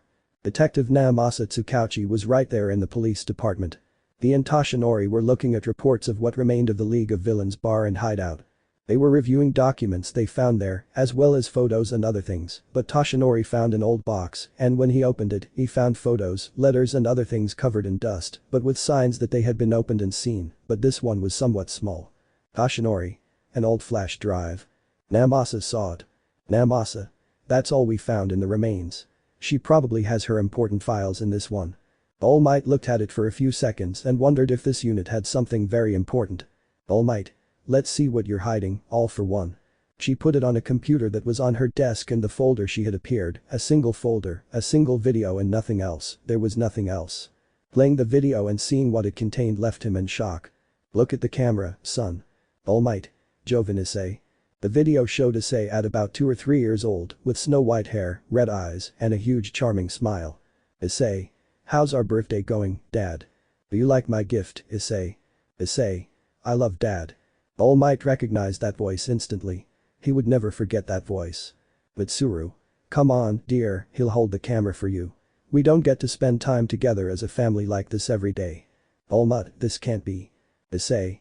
I'm just like everyone else, Dad. You don't have to, Mitsuru. All Might, all for one S. Mitsuru. This is a special day for Issei, and you need to be a part of it. You're probably right. All Might. The father of young Issei. There was all for one, with his white hair, looking about 20 or older, but his face was sculpted like the very angels, that beautiful smile that showed love and sincerity. There was no trace of evil in this smile. All Might couldn't believe this, all this time Issei was the son of his greatest enemy, and he never realized it. He admired him. He saw something different in Issei. He saw someone who could be a hero in the future. When Naomasa saw that All Might was sad and his computer was still on, he didn't hesitate to play the video. When he saw it, he was greatly impressed. He never saw malice in Issei when he was with everyone. He saw determination and a desire to be a hero. He wanted to arrest him now that he had proof that he was a traitor, but he couldn't yet. He had to find more, so he watched as All Might began to examine the box and saw that they were the letters that Mitsuru had written to All for One when he left to fight against All Might. All Might was very sad, but he had to be sure, so he asked Naomasa not to arrest him, not yet, until the evidence was correct. Meanwhile, with luck. It was still crossing thousands of meters of land and seemed not to stop. Luck felt that what was calling him was very close, and if he managed to cross the earth and reach his destination. Hollow Earth. Luck spread his wings and flew off to a place he knew thanks to the radiation, passing through a kind of elastic wall. He continued on his way, and it took him about 3 minutes to reach an immense mountain. I enter through immense caves that take me to the same place as millions of years ago. I take you to the home of the apes and gorillas, where the battle of -1 and the alphas previously took place. The Nomu chose to take on an immense form 60 meters high. All the gorillas and apes saw it since they had never seen a titan like that. There was a huge number of people, children who hid behind their parents out of fear. The Nomu took out its wings and arrived at a mountain where there was a cave and it was guarded by 2 gorillas. They seemed to be speaking between roars and growls, which the Nomu understood, and it was saying things to them that left them in shock, and suddenly they heard a terrifying roar. Inside was a gigantic ape sitting on a throne of rocks and bones. My brother returned. Chapter 4. Hollow Earth. In the Hollow Earth, Luck is working, looking at the cave. Inside, a huge being was sitting on a throne of rocks. Around him were many bones, or rather skeletons, some ancient and others that did not look in bad condition, but were almost recent. Blue eyes appeared on the being in the darkness of the cave, so it began to rise from its throne and start walking on all fours towards Luck, who was in his titan form, or well semi-titan at the entrance of the cave. The creature looked imposing on all fours, as it appeared to measure about 70 or 80 meters or so. His fur began to become visible as he emerged from the cave. The gorillas and apes knelt before this being. Behind him came another 10, but these measured 60, 50 at most, on all fours. The being left the cave, but Luck jumped to be with the other gorillas, since as this king was coming out, he had to give them space. Until they came out completely and it scared Luck, because as soon as he came out a great pressure went to him and not to the others. He looked up, and to his surprise, it was a large terrifying ape, fangs that came out of its lower jaw, long arms with long and sharp claws, its arms reached almost to its feet, a not too exaggerated musculature, dark red fur, but with black parts. Also it had an X-shaped scar on its chest, and a whip of bones that it had on its shoulder. The ape jumped and landed about 600 meters from Luck's position.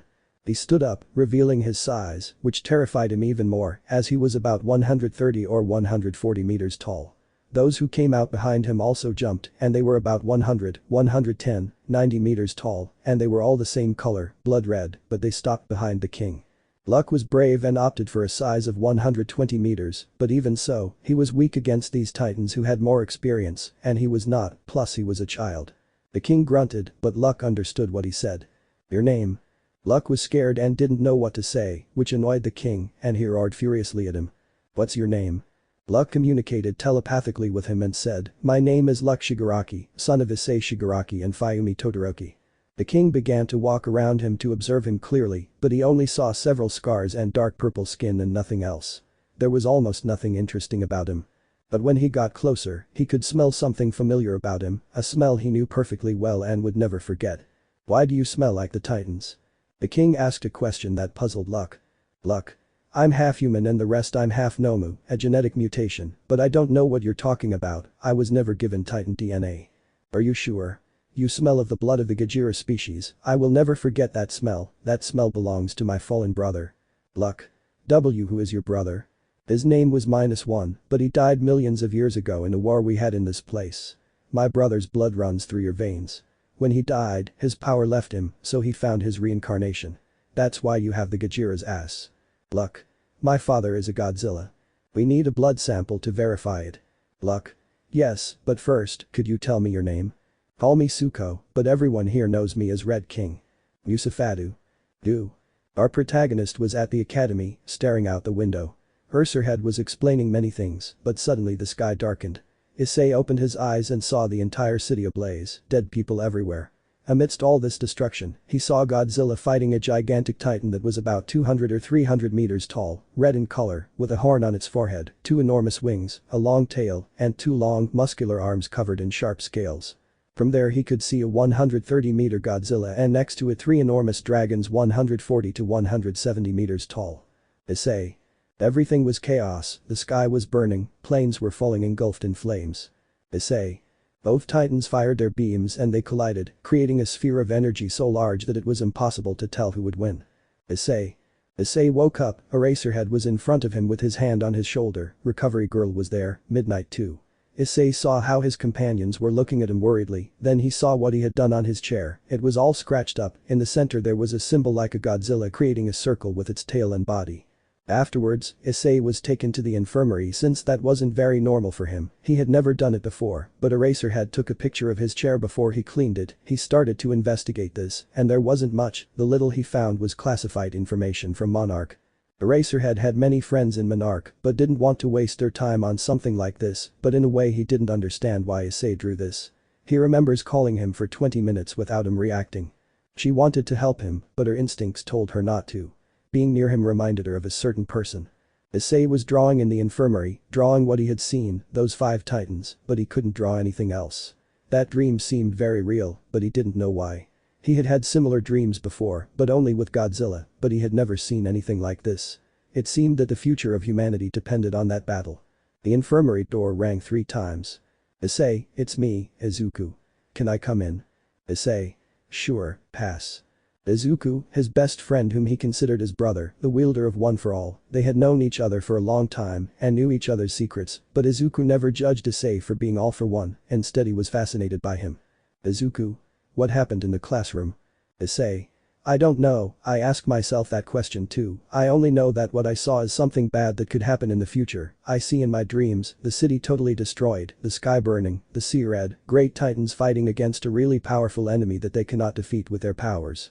Izuku. Hey, calm down, those dreams aren't real, and if that happens, believe me, the heroes, the defender titans, and the humans will defend our planet.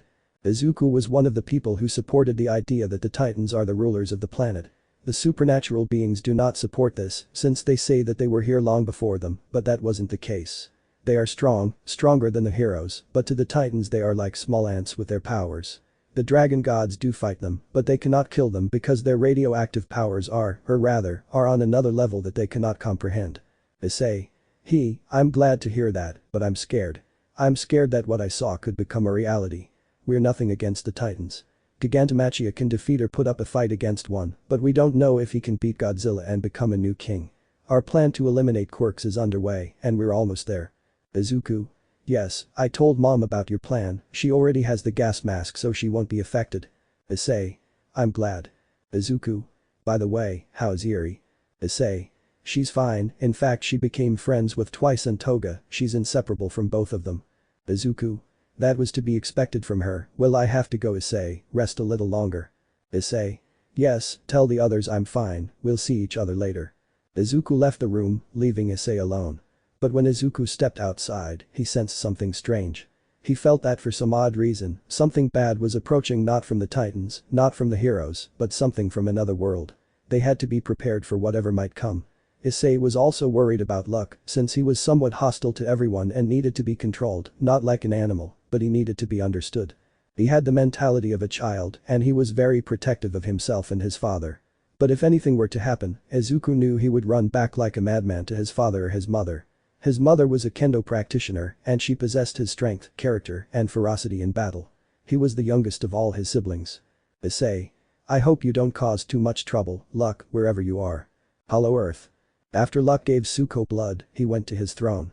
Luck began to analyze the place with great interest. The number of Mutos was extremely large, as were all the other titans in the place. Utes. 600 in total. Skullcrawler. 498. Apes and gorillas. 700.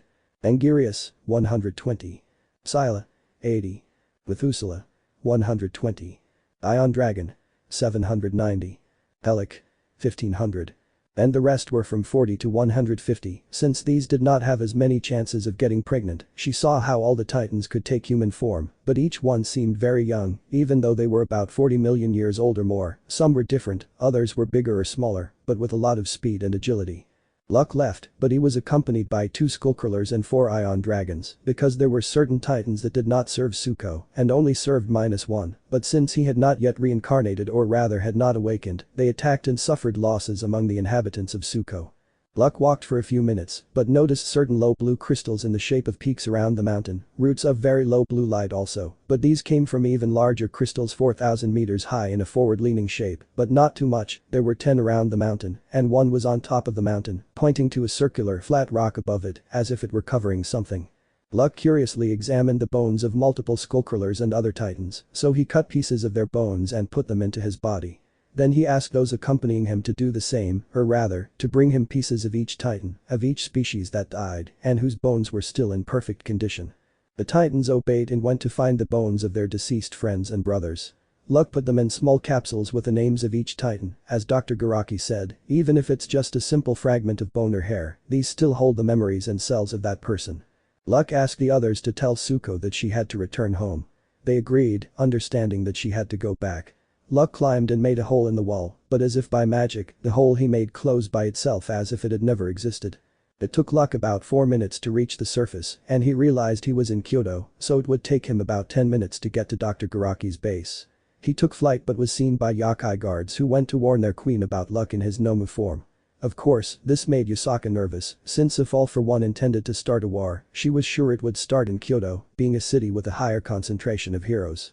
Luck arrived at Dr. Garaki's base, where he asked him where he had been. Luck replied that he had been in the Hollow Earth and had brought back some samples of the titans that were there. Garaki didn't believe him at first, but when Luck took out the bones, he believed him and asked him to take them inside for analysis. When he did, Garaki began to do his work, analyzing the DNA of the titans, or rather, their remains. Garaki had more than 30 remains of each titan. Garaki began extracting small fragments, and when he put them in the radiation liquid, they turned green. Garaki immediately began writing down the names of each titan and how many there were on the jars. Garaki intended to send these jars to another base in Musafato so he could create and plant them in the Nomus or make more titans, but the point is that he would send 5 of each species. Garaki sent him on a cargo ship where there were many villains who were in Issei's service, some of them were Chisaki's men. He was at his home waiting for the titan genetic samples. He said that there was one titan that caught his attention, being the Muto titan. When the ship arrived at the shores of Musafta, a black truck with Chisaki's symbol was waiting for them. 5 guards arrived and began to carefully put the samples into the truck. When they were ready, they began their journey to their base, but along the way they took a shortcut. This shortcut was through Muratera, a rocky area, and due to the multiple jolts, a vial containing the mutant's genetic sample, not being secured as well as the rest, rolled away. The truck door opened from a larger jolt and the mutant sample rolled down the hillside, continuing to roll for a long time. Luckily, the vial was made of very resistant glass that required more than 4 tons to break. It could also withstand a fall from the atmosphere to solid ground, but at the speed of a bullet, it would shatter as soon as it hit the ground. The jar ended up at UA because the truck had to pass through that place, since near the UA hill, there was a secret tunnel that not even Nezu knew about. The jar ended up at the feet of. Huh? What's wrong, Kirishima? Kirishima. Nothing, just that a bottle hit my foot. It shouldn't be anything, but I'm curious.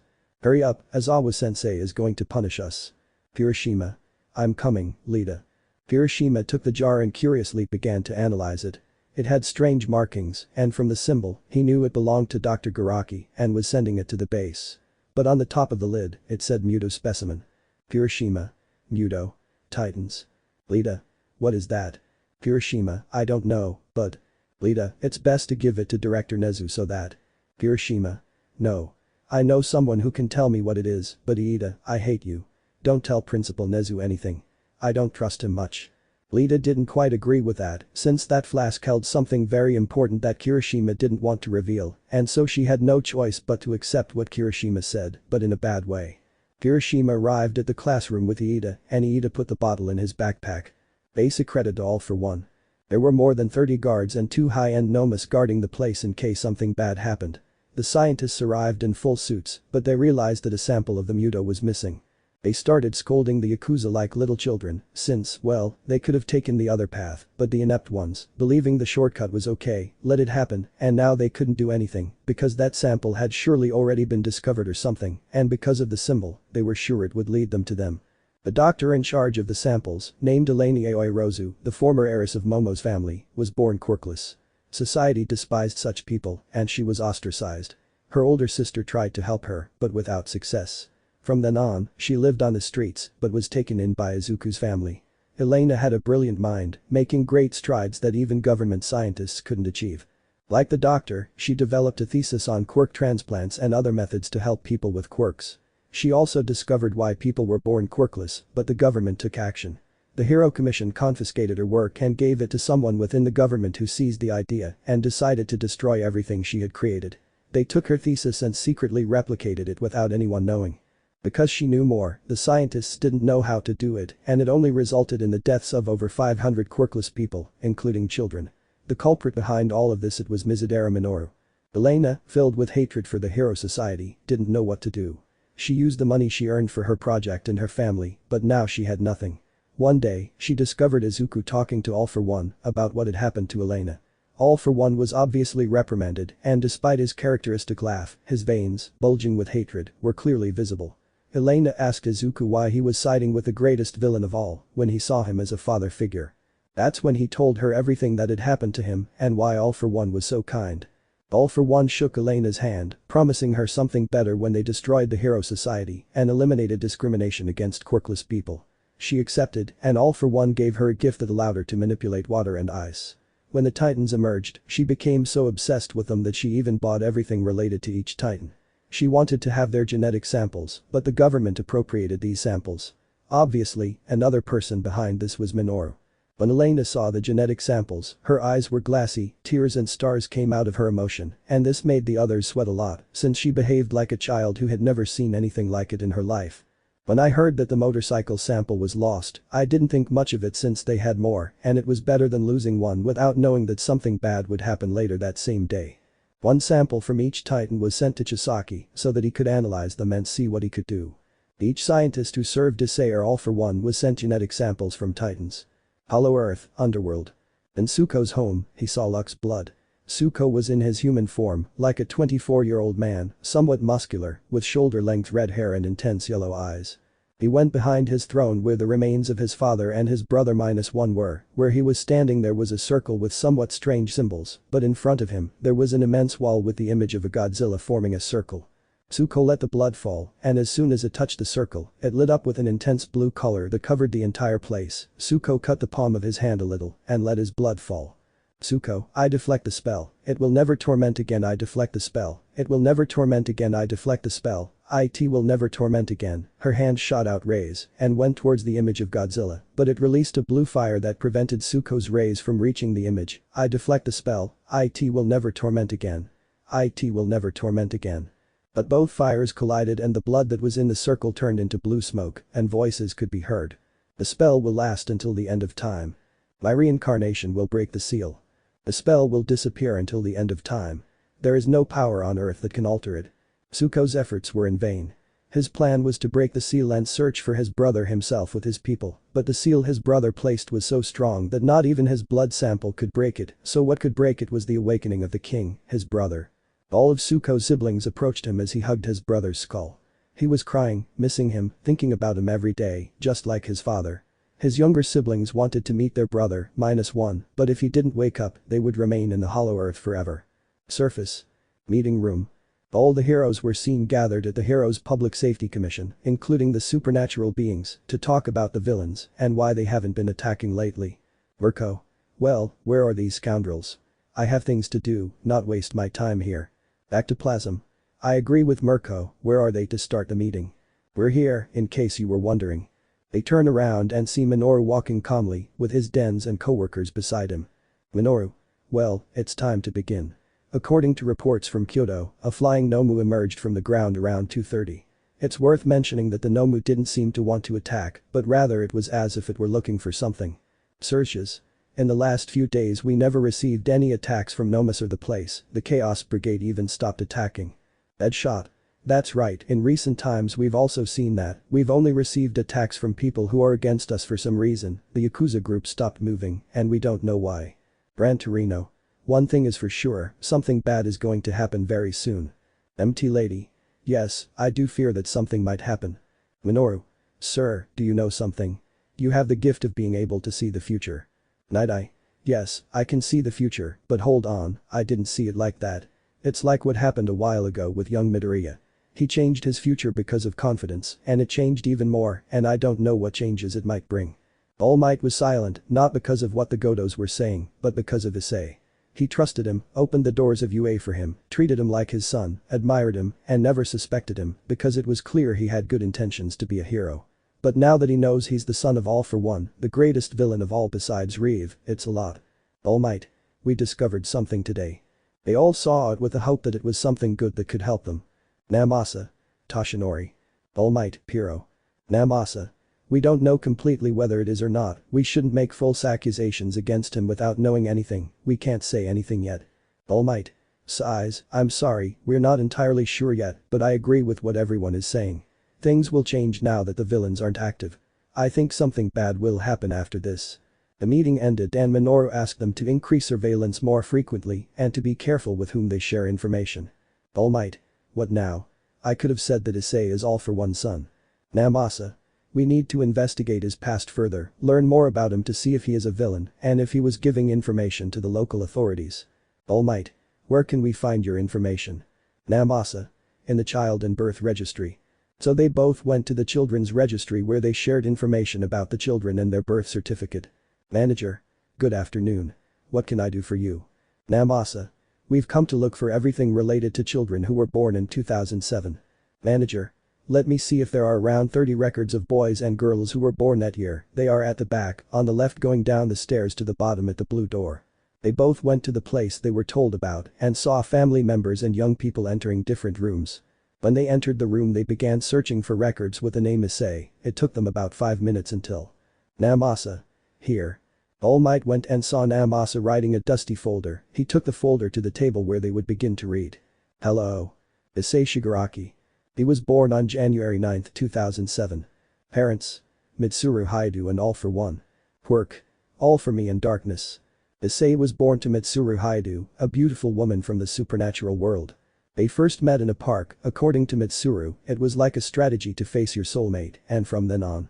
They both fell in love. Their love gradually grew stronger and stronger, and from their love their child, their pillar, Issei Shigaraki, was born. When Mitsuru's family found out about her relationship with the greatest villain in Japan and the world, they ordered her from the beginning, even before she gave birth to her son, to abort him because they believed he would be like his father. Mitsuru ignored what her parents told her, and as a result, she was deprived of her right to inherit everything from her family, but that never mattered to her. She had everything. Her husband, her son, who had the power to protect her from the evil dragon Krumkruch. Mitsuru loved All for One despite him being a villain. She never judged him. She saw in her husband a great dream. To change hero society and eliminate discrimination. When Issei turned 4 years old, he was diagnosed with 2 highly powerful and dangerous quirks. He was seen as a villain by his neighbors and kindergarten friends. His teachers never took it seriously. The parents of each child threatened the teachers to expel Issei from school, but they never accepted because he had a great dream of becoming a hero. The parents threatened to report them if they didn't do something, and since they didn't want to lose their jobs, they expelled Issei from school. He was discriminated against by his neighbors, by everyone around him. They were painting the walls of their house. Die. Villain. Long. Nobody loves you. They wrote that kind of thing at home, and as a result, they had to move to a better place. They went to a place where there were many people without quirks, and these people opened the doors of their neighborhood to their family. They didn't see anything wrong with Issei or his father. Instead, they saw someone with dreams of changing society and another of being a hero who would protect them. Issei asked his father to take away his quirk because he wanted to know what it felt like to be quirkless, but his decision would gradually change his dreams. Just as there are people who adore heroes and others who hate villains, there are also those who hate quirkless people because, to society, they were an aberration, a curse for having been born without a quirk. At age 5, Issei was enrolled in a quirkless elementary school. He was happy. He had friends, and his teachers admired and loved him despite him being the son of All for One. But when there is happiness, there is also misfortune. One day when Namasa. It looks like someone ripped this part off. I started it. They looked into a dark corner, and out came a 16-year-old girl with black and red hair. All Might. Who are you? Nice to meet you, my name is Ryoko Tatsuma. All Might. Tell me, miss, why did you tear out the sheet? Ryoko ignored the question and approached them, took the folder, and under the torn sheet was a group photo, all the children, 50 children in total, 5 teachers, all the parents of each child, behind them the school. Ryoko. Seeing him in this picture fills me with happiness. Before he arrived, we lived in the shadows. Everyone hated us. We received death threats, they painted graffiti on the school walls, they threatened to call the police on everyone. We were always discriminated against just for being quirkless. But when we thought it would be like that forever, he arrived, a star fallen from the sky. He illuminated a new path for us. He taught us that we are better without quirks, that we are not a curse, that we are not a mistake. He saved us from the darkness. We already had everything when he arrived. Until that moment. When we lost everything because of their laws and society. Namasa. What happened? Ryoko. From what I can see, that Minoru guy is doing a good job of hiding everything he and his people have done against us. It happened in Kamino 11 years ago, April 4th at 5:40 p.m. I will never forget what happened that day, and I imagine that what happened still haunts Issei. Flashback. That day we were celebrating the birthday of one of our friends, everything was joy and happiness, there was nothing wrong. Everyone could be seen running and playing as if there were no tomorrow, the parents were laughing and talking to each other, Issei was running alongside Ryoko, he was wearing a black suit like his father's. But, as I said, there are people who hate us, and they did something terrible that haunts us both. That same day, without anyone noticing, they found 5 Minoru men and sprayed gasoline in every corner of the school. After that, I went straight to do my business, but when I was about to return, I smelled something strange. I quickly went outside and saw through one of the windows several civilians, heroes, and Minoru men. Ryoko was seen standing in front of the window observing everything. She saw Minoru holding a lighter and dropping it into what appeared to be a puddle, but the puddle burst into flames and began to spread into the school. Ryoko ran as fast as she could and stopped because a wall of fire blocked her path. She could only watch as the parents tried to put out the fire. The flames reached the classroom and then began to spread throughout the school. The children were screaming and crying for help. I watched as my friends were burned alive before my eyes as they begged for help but were ignored by those outside who laughed at what was happening inside, as if they cared about what happened next. Minoru just smiled and left like the others, leaving everything behind. But to make matters worse, corrupt police arrived and shot all over the school so that no one would tell what happened or who started the fire. All the children ducked, but some parents were killed by gunfire from outside. Boys and girls alike were burning in the fire, but when the police left, Issei saw that he could jump because he saw that a tree remained the same. Yourself. You deserve to live to change society. Please don't leave us. We swore to be together, Issei. Tell everyone what happened. Don't forget us. Issei made a very painful decision that he will never forget. I escaped just like Issei, but his face showed the pain of abandoning everything he loved. His friends, his teachers. He saw them all being consumed by the fire. When I was outside, I hid, but he watched his school being consumed by the flames. Issei ran back, but when he tried to enter. Boom.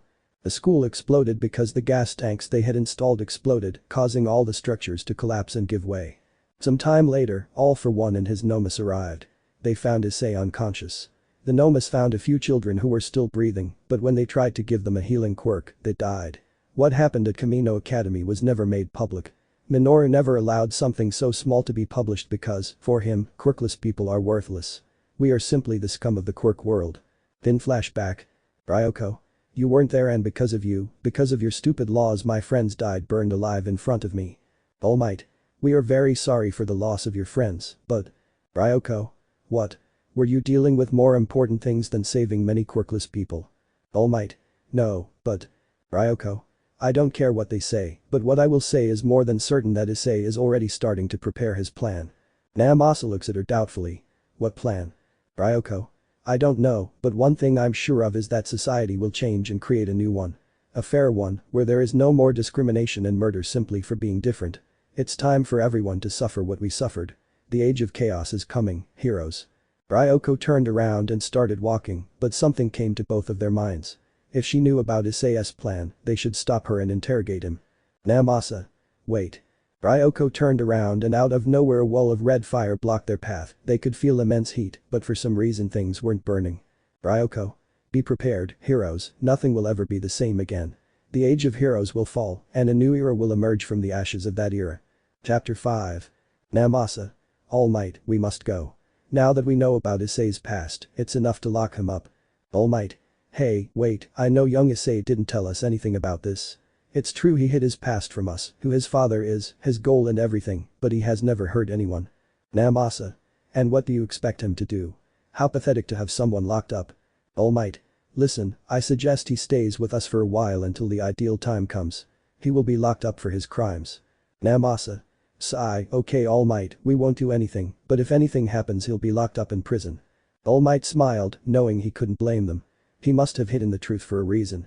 But he was also saddened by Minoru's past, by everything he had endured, carrying the ashes of his friends and others on his back. Besides, Minoru's involvement was a huge burden, but they didn't have enough evidence to imprison him for what he did. Hollow Earth. Dr. Eileen could be seen with her daughter Gia, Bernie and Trapper in the city of the Iwi. But they were taken to a room filled with images made by them. Their leader, a woman, ordered a liquid to be dropped by 3 guards. When it was dropped, the liquid turned a bright white color with blue, illuminating the entire place. Eileen saw some writing on the ground so she could understand what it said. Eileen, this says that. In the beginning the Hollow Earth lived in peace with the surface, the Titans became the guardians of nature, and the great apes became the protectors of humanity, but a great evil threatened that peace, a powerful and ruthless ape, desperate to take over the surface world, led his tribe to war against what they call, the monster that devoured a star. Trapper. Godzilla. But in this war, he emerged victorious. Everyone saw Gia, who had her hands on the image of a fallen Godzilla, and on top of her was Scar. Eileen. Gia, since when? Gia. I don't know, I just touched the image and from there I just wanted to talk.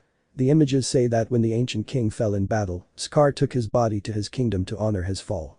But the son of King Dagon found Scar and managed to defeat him, imprisoning him in a burning place in the Hollow Earth. But 3,000 years later, a Godzilla exiled from his homeland arrived.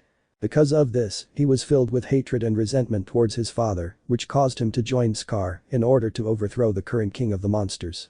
For this, he had to absorb the radiation and other elements from the skeletons of the Titans who had fallen before Scar. But a war was unleashed in Scar's prison, killing him and the exiled Godzilla, or in this case, the fallen prince. But Scar's last mission to his subjects and the rebel Titans was to go to the human world and reproduce with humanity so that they could continue his lineage until the day the fallen prince returned to his son, the son of Scar. Kuoh was considered a demon king because he represented absolute evil and fear. He killed anyone who tried to take the throne that belonged to his brother. When the true king returns to life, he will awaken the descendants of every Titan, and when his army is back, he will reclaim what was rightfully his. The throne of the Titans. Eileen. It's very difficult to process. Ernie. Tell me about it. Now we know that there is a Titan much more evil than King Ghidorah himself, and that in addition to that he has an army not much better now that humanity has Titan DNA as descendants. Trapper. Yes, but the question is, how many humans? And also, where exactly did the Titans go when they went to carry out Scar's order? They watched as Queen Iwi pointed to a picture of the place they had gone to, and when they saw it they were terrified and frozen. The place they had gone to was none other than Japan thousands of years ago. Trapper, Japan has the highest concentration of quirkless people of any place on the planet. Wait a minute, if quirkless people don't have quirks, that means. Ernie, low quirkless Eileen, descendants of Titans. Kong is in danger if they ventured into Suko's kingdom. Hollow Earth, Underworld. A huge gorilla could be seen carrying an axe, and in front of him was a small ape about 45 meters tall with red fur. The gorilla was the Titan Kong, king of the Hollow Earth, guardian of humanity, and at this moment he was desperate to find more like him, but when he saw this small ape, he realized that there were others like him in this world, so he ordered him to take him to his lair. The little ape led Kong to a huge mountain surrounded by rock or crystal peaks pointing towards the mountain. Kong saw more crystals illuminating the interior of the mountain, as well as lava. Well, everyone knows what happened next. When Kong saw a female gorilla carrying a heavy rock, she couldn't bear it and dropped it. When she saw this, she thought she would be attacked, but that wasn't the case. An 80-meter gorilla arrived and helped her up, but she was roughly thrown to the ground by an angry 80-meter gorilla carrying a bone as if to strike. She tried to get up, but he put his foot on her head and pushed her down. Kong saw that and got angry. The gorilla who helped her up hit him for what he did. In addition to that, 3 ion dragons 30 meters high landed and helped her up, but as the rich girl fell, she ended up hurting her leg. The ion dragons began to try to lift her, but it was impossible. Kong dropped his axe on the ground, which stuck into the ground. The gorillas and other titans saw this and looked at him with a mixture of seriousness, fury, fear, and other emotions. Kong extended his hand, and the gorilla saw this and then looked at him. His face, Kong's face, seemed to say, "Let me help you." The gorilla didn't think twice and took his hand, and he lifted her up. 3 female mutants arrived and helped her to her feet and also took her to a place where 2 Tiamat titans were waiting for her. The gorilla who threw it reached Kong and began growling as if yelling at him for what he had done. Kong glared at him, furious and fed up with everything. When the other gorilla roared at him, Kong delivered a tremendous punch. When everyone saw this, they retreated. The female mutts went on guard, as did the ion dragons. The skullcrawlers peered out of their nests, ready to attack, but they needed to be sure whether it was a real threat or not. Kong thumped his chest and roared, causing some gorillas to kneel before him, while others glared angrily. An ape above saw Kong and recognized him, so he ran to where his leader was, but he was knocked down by 2 gorillas who were preventing him from entering. Kong got up and began to communicate with them through grunts and other sounds, until he was silenced by a roar from inside. There he was, the one they call the Demon King. He looked up, letting his green eyes illuminate the place. From outside, a tremendous roar was heard, causing practically everyone to look towards the source. Kong looked back, and the small ape that had led him to his home bowed. The 2 guards made way, and out came Suko and his brothers, but he looked somewhat different. Bone spikes protruded from his elbows, shoulders, and back, like those of a porcupine, which lies flat and raises them when it feels threatened. Suko roared 3 times, and when he reached the shore, he stood on his hind legs, revealing his immense size. He looked at Kong with a devilish grin. Kong stared at him seriously. Suko roared again and leaped, landing in front of Kong. All the titans present knelt before him. Obviously, they wouldn't be foolish enough to challenge the Demon King. Suko approached Kong on all fours. He saw Kong and began circling him, examining him closely. When he had a better look, he stood up, revealing the size difference. Kong was barely 108 meters tall, and standing before an ape that could reach up to 140 meters in height, he was nothing compared to him. Suko lifted Kong's upper lip, revealing one of his black teeth, making it clear that it was metal. Kong gave a Suko face and looked at him with boredom until he started laughing, pointing at him, which made everyone else laugh too. The mutt sighed and roared with laughter, and the behemoths clashed their fangs. The little monkey also caught Suko's attention, so she looked at it and it backed away. Suko jumped down on top of it, but instead of attacking, she began to butt its head against its body, making the little monkey laugh.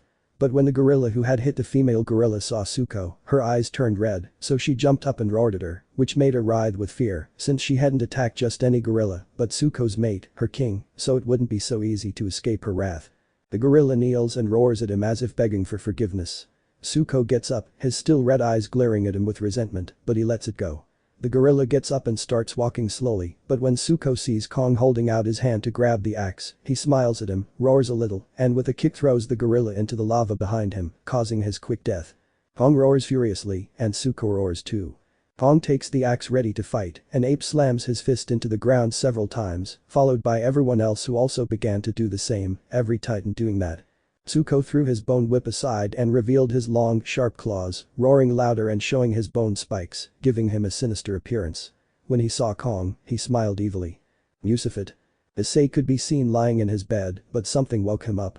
An orange light began to rouse him. He got up and ran to the door, and when he opened it, he saw what terrified him most. All his former friends being burned alive, the school ablaze, everyone crying for help, but their screams didn't attract anyone's attention. That's when the whole school exploded. Issei woke up crying in his UA dorm, sweating, and at that moment Mina entered with her Pikachu, worried about Issei since she heard him scream, and she was the only one who woke up. Mina. Issei. Issei, calm down. I'm here with you. Issei began to calm down as it seemed so real that he didn't realize he was screaming outside of his dream. Issei. Mina. Mina. Please tell me, what is it that terrifies you so? Issei. It's not something you or anyone else should know, Mina. Mina. We're dating, we've been telling each other secrets for ages. I joined the League of Villains to change the society. At least let me know what's keeping you stuck in the past that you can't forget. Issei, it happened 11 years ago. The elementary school for quirkless people in Camino. I ran away like a coward. Mina. What? Issei turned around and went straight to his wardrobe where he took out an envelope and left it on the table where Mina was. She opened it and inside were all the photos of the children with their parents, as well as the group photo with all the children. Issei. That day, a birthday was being celebrated, but since everyone in this society hates quirkless people, they set fire to the school, and everyone was burned alive. Children with dreams and goals that surpassed anyone else's, and now they'll never be able to fulfill them. The one responsible for that fire was the hero law representative, Mizudera Mineru. The truth is, I'm someone who doesn't deserve to be alive. Mina approached him. Mina. Issei-kun, those who live as quirkless have a good reason to continue living. Issei. What do you know, girl? You can't understand how we feel. Mina. Of course I understand. My father was quirkless, I saw him being burned alive, and he begged me to live. And even so, I must survive no matter what. That's what I believe. Issei stared at Mina for a long time until he started crying, clutching his head. Issei. I can't anymore. I see their faces, they all appear in my dreams every night, they tell me, run, come with us. What are you doing there? You don't deserve the life you have. Mina hugged him. Mina. They're just dreams. They're ghosts from the past that your own mind created to haunt you. Issei. If that's the case, maybe I died in that fire, but what guarantees that I'm dead like everyone else? What guarantees that everything I'm experiencing is just a dream? Mina. Issei, you're alive. You're alive. You'll live on so we can see a new world. You'll always be alive by our side. Kirishima's room. He was asleep, but his left hand glowed a bright red. The capsule containing the mutant's DNA was open. Kirishima managed to open it, but he didn't know what was happening to him, or rather, the consequences of doing so. Kirishima began to have strange dreams, seeing the male and female mutants go their separate ways, and seeing the female mutant mating with humans, and giving birth to several hybrid children. Kirishima woke up to the sound of the female mutt's tremendous roar in his dream. He left his room and started running away from UA because he felt a tremendous pain in his stomach and didn't know what to do. The pain got stronger and stronger. Kirishima screamed so loudly that his screams were heartbreaking, but he ran so far that he was more than 3 kilometers away from UA. Out of nowhere, Kirishima's hair changed from red to black, his skin changed to a dark gray black, his eyes turned red, and you could hear his flesh being compressed, like his bones cracking. Kirishima was surrounded by an intense red aura until, when he let out a powerful scream to the sky, this scream turned into a roar that echoed throughout the city. All the civilians, upon hearing that roar, feared the worst, and rightly so, because at that moment a powerful EMP occurred that shut down all electronics. But since the city was prepared for something like this, the lights came back on very quickly, but his worst nightmare was right there before his eyes. Lights pointed at the mountain, and next to the mountain stood an enormous Hyoudou, 120 meters tall. It had 6 legs, plates on its back forming 5 spikes like those of the Hyoudou queen, but on its front legs there were 2 spikes, one on the right and one on the left. Its red eyes glowed intensely, and its front legs were larger and stronger, almost like those of the Hyoudou prime. His body was large and his head a little small, but not too small. It wasn't female, but something different from a female mutant. It was an evolved male mutant. The helicopters didn't take long to arrive, given the nature of the situation. People ran like crazy when they saw such a titan in their city, but it didn't seem to attack the city, but something called to it, so it began to walk between the houses and small buildings that were there, passing over them. It left a trail of pure destruction, but when it reached the sea, it submerged and disappeared from everyone's sight. But 4 minutes later it reappeared and on its right leg, the one we're standing in the middle, was a nuclear submarine full of nuclear bombs. Its destination was a power plant located more than 400 kilometers away, but now it was food for this titan. Hyoudou, using his large jaws, put the submarine in his mouth and began to use his senses until he found what he wanted, so he went directly with the submarine to his destination. The Hyoudou headed to a part somewhat far from the city, but still with houses and hotels or apartments, leaving some chaos in its wake. It arrived exactly where it wanted to go, or rather, what it was looking for. 2 nuclear facilities, which is equivalent to more than 10,000 nuclear plants. The Hyoudou Kirishima dropped the submarine and, using its legs, tore off a part of the submarine's shell, destroying the facility. There was the energy it was looking for. The heroes approached him, as did several fighter jets, until they all saw something incredible. The Hyoudou opened its mouth, and out of nowhere, a vortex began to enter it. Little by little, the energy from the bombs, or rather the radiation, began to decrease very rapidly. Red rays began to appear on its body, but it also began to undergo changes. Its body began to grow. Its legs became longer and stronger, the front ones became a little longer and larger, and 2 horns sprouted from the back of the Hyoudou's head. Then, Issei was seen walking outside UA after downloading everything he had saved. Mina fell asleep in her room and he decided to go out for some fresh air, unaware of what was happening in the city. Returning to the male Hyoudou, when he finished absorbing all the allergen, he was now 129 meters tall. The male Hyoudou looked enormous, and when he saw the heroes, he didn't pay them any attention. But he was attacked by several fighters and at the same time by the heroes. But when he was about to attack, he sensed the energy of something he recognized. He searched and searched, moving his head from one place to another. Obviously, he was detected by the heroes. The mutt concentrated and looked towards the place of origin, and obviously the heroes knew where he was looking. Heroes? The UA. The mutt roared, raising its front legs and using the energy it had accumulated, it concentrated and sprouted 2 enormous wings from its back, twice the size of its body. The mutt began to run in a straight line, roaring happily, until it spread its wings and took flight. But its wings, being very large, created a shockwave that swept everything in its path, leaving pure destruction. The mutt continued advancing towards the UA. Chapter 6. Issei could be seen sitting under a tree, gazing at the stars with a wistful, nostalgic laugh, remembering the day his friends died. No one came to their aid, no heroes, no police officers, no civilians, all because he was quirkless. He was fed up with a society that discriminated against everyone simply for being quirkless, but he knew that when the heroes were defeated, everything would change. His first target, however, was the Public Safety Commission for Heroes. Issei started to get up but noticed the birds flying away at full speed, as if they were escaping from something. I looked in the direction they were coming from and realized that a small part of the city was burning. Whatever happened left a straight line trail of destruction. Then he looked out over the mountains as the trees moved abruptly until he heard a roar that he would never forget. Issei began to back away, fearing the worst, and yep, from the darkness 2 red eyes lit up intensely and a huge winged mutt emerged. Issei didn't know where to go. If he went to UA he would surely destroy it, and he realized that he wasn't just going to destroy it but was going in its direction. Behind him were several news helicopters and military personnel firing at the mutant in an attempt to stop him, but his wings and skin were so tough that they barely affected him. The Hyoudou began to slow down until he was only walking and reached Issei, who looked at him with fear. The mutt crouched slightly, making strange sounds. Issei looked at him with some doubt because he seemed to recognize him. I looked under the mutt's neck and saw a mark I would never forget, and when I came out from underneath I looked at the mutt. Issei. Kirishima. The mutt made a sound as if saying yes. Issei. You're huge, friend. The helicopters targeted the Hyoudou, but a soldier spotted Issei. Military. Don't shoot, there are civilians. Everyone saw the civilian, or rather Issei, but he didn't pay attention to them since he was standing in front of his friend, but now as a titan. Issei. I don't know what you did to end up like this, dude, but it doesn't matter, you're awesome as always.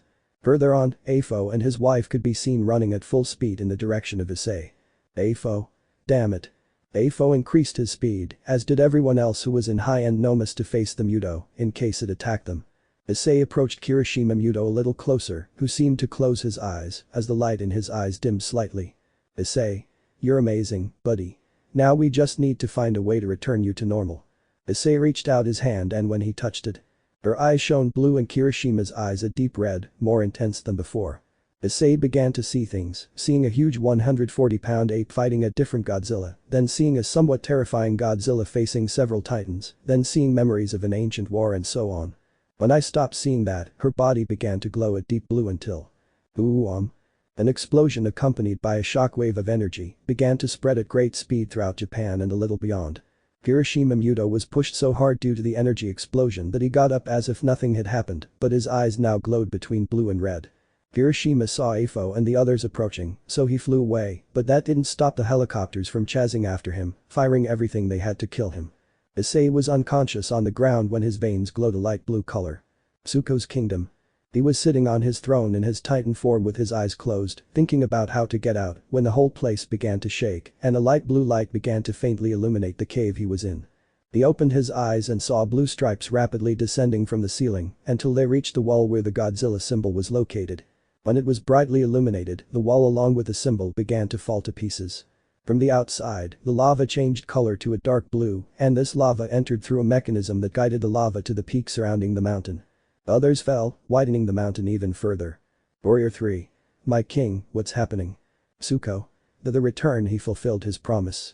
Everyone watched with tears in their eyes as the blue mark sped off towards the peaks, and when they were charged they fired a blue beam at the mountain's peak, which then fired another beam upwards where there was a hole, and there an immense portal opened, over 500 meters long. Tsuko went deeper into his cave, and from there he took out of a hole aside his father's whip and a skull that was more like a helmet. The skull was like that of a giant triceratops, and he put it on. When he put it on, it changed to a red color. Tsuko emerged in his titan form, followed by everyone else. And he roared to the sky, saying, "Our king has returned." All the titans roared in joy, the mutts stamped their paws on the ground, the behemoths raised their fangs to the sky roaring. Tsuko roared, pointing to the cave entrance. Without thinking twice, they all ran like crazy to the mega portal that awaited them. Tsuko. We'll come for you, brother. Tsuko took his son and put him on his back where he clung tightly to his father's neck. Tsuko began to run in the direction of his people. He looked at the mega portal, so they had to go up, and that would take them some time, but they had to in order to reach the surface. The warbits flew towards the portal, but stopped to wait for their king and his friends. Let me know in the comments below if you guys want the next part. Also check out my other video that has been shown and left. Thank you for watching. If you enjoyed this video, please like and share this video. And have a fantastic day. Bye.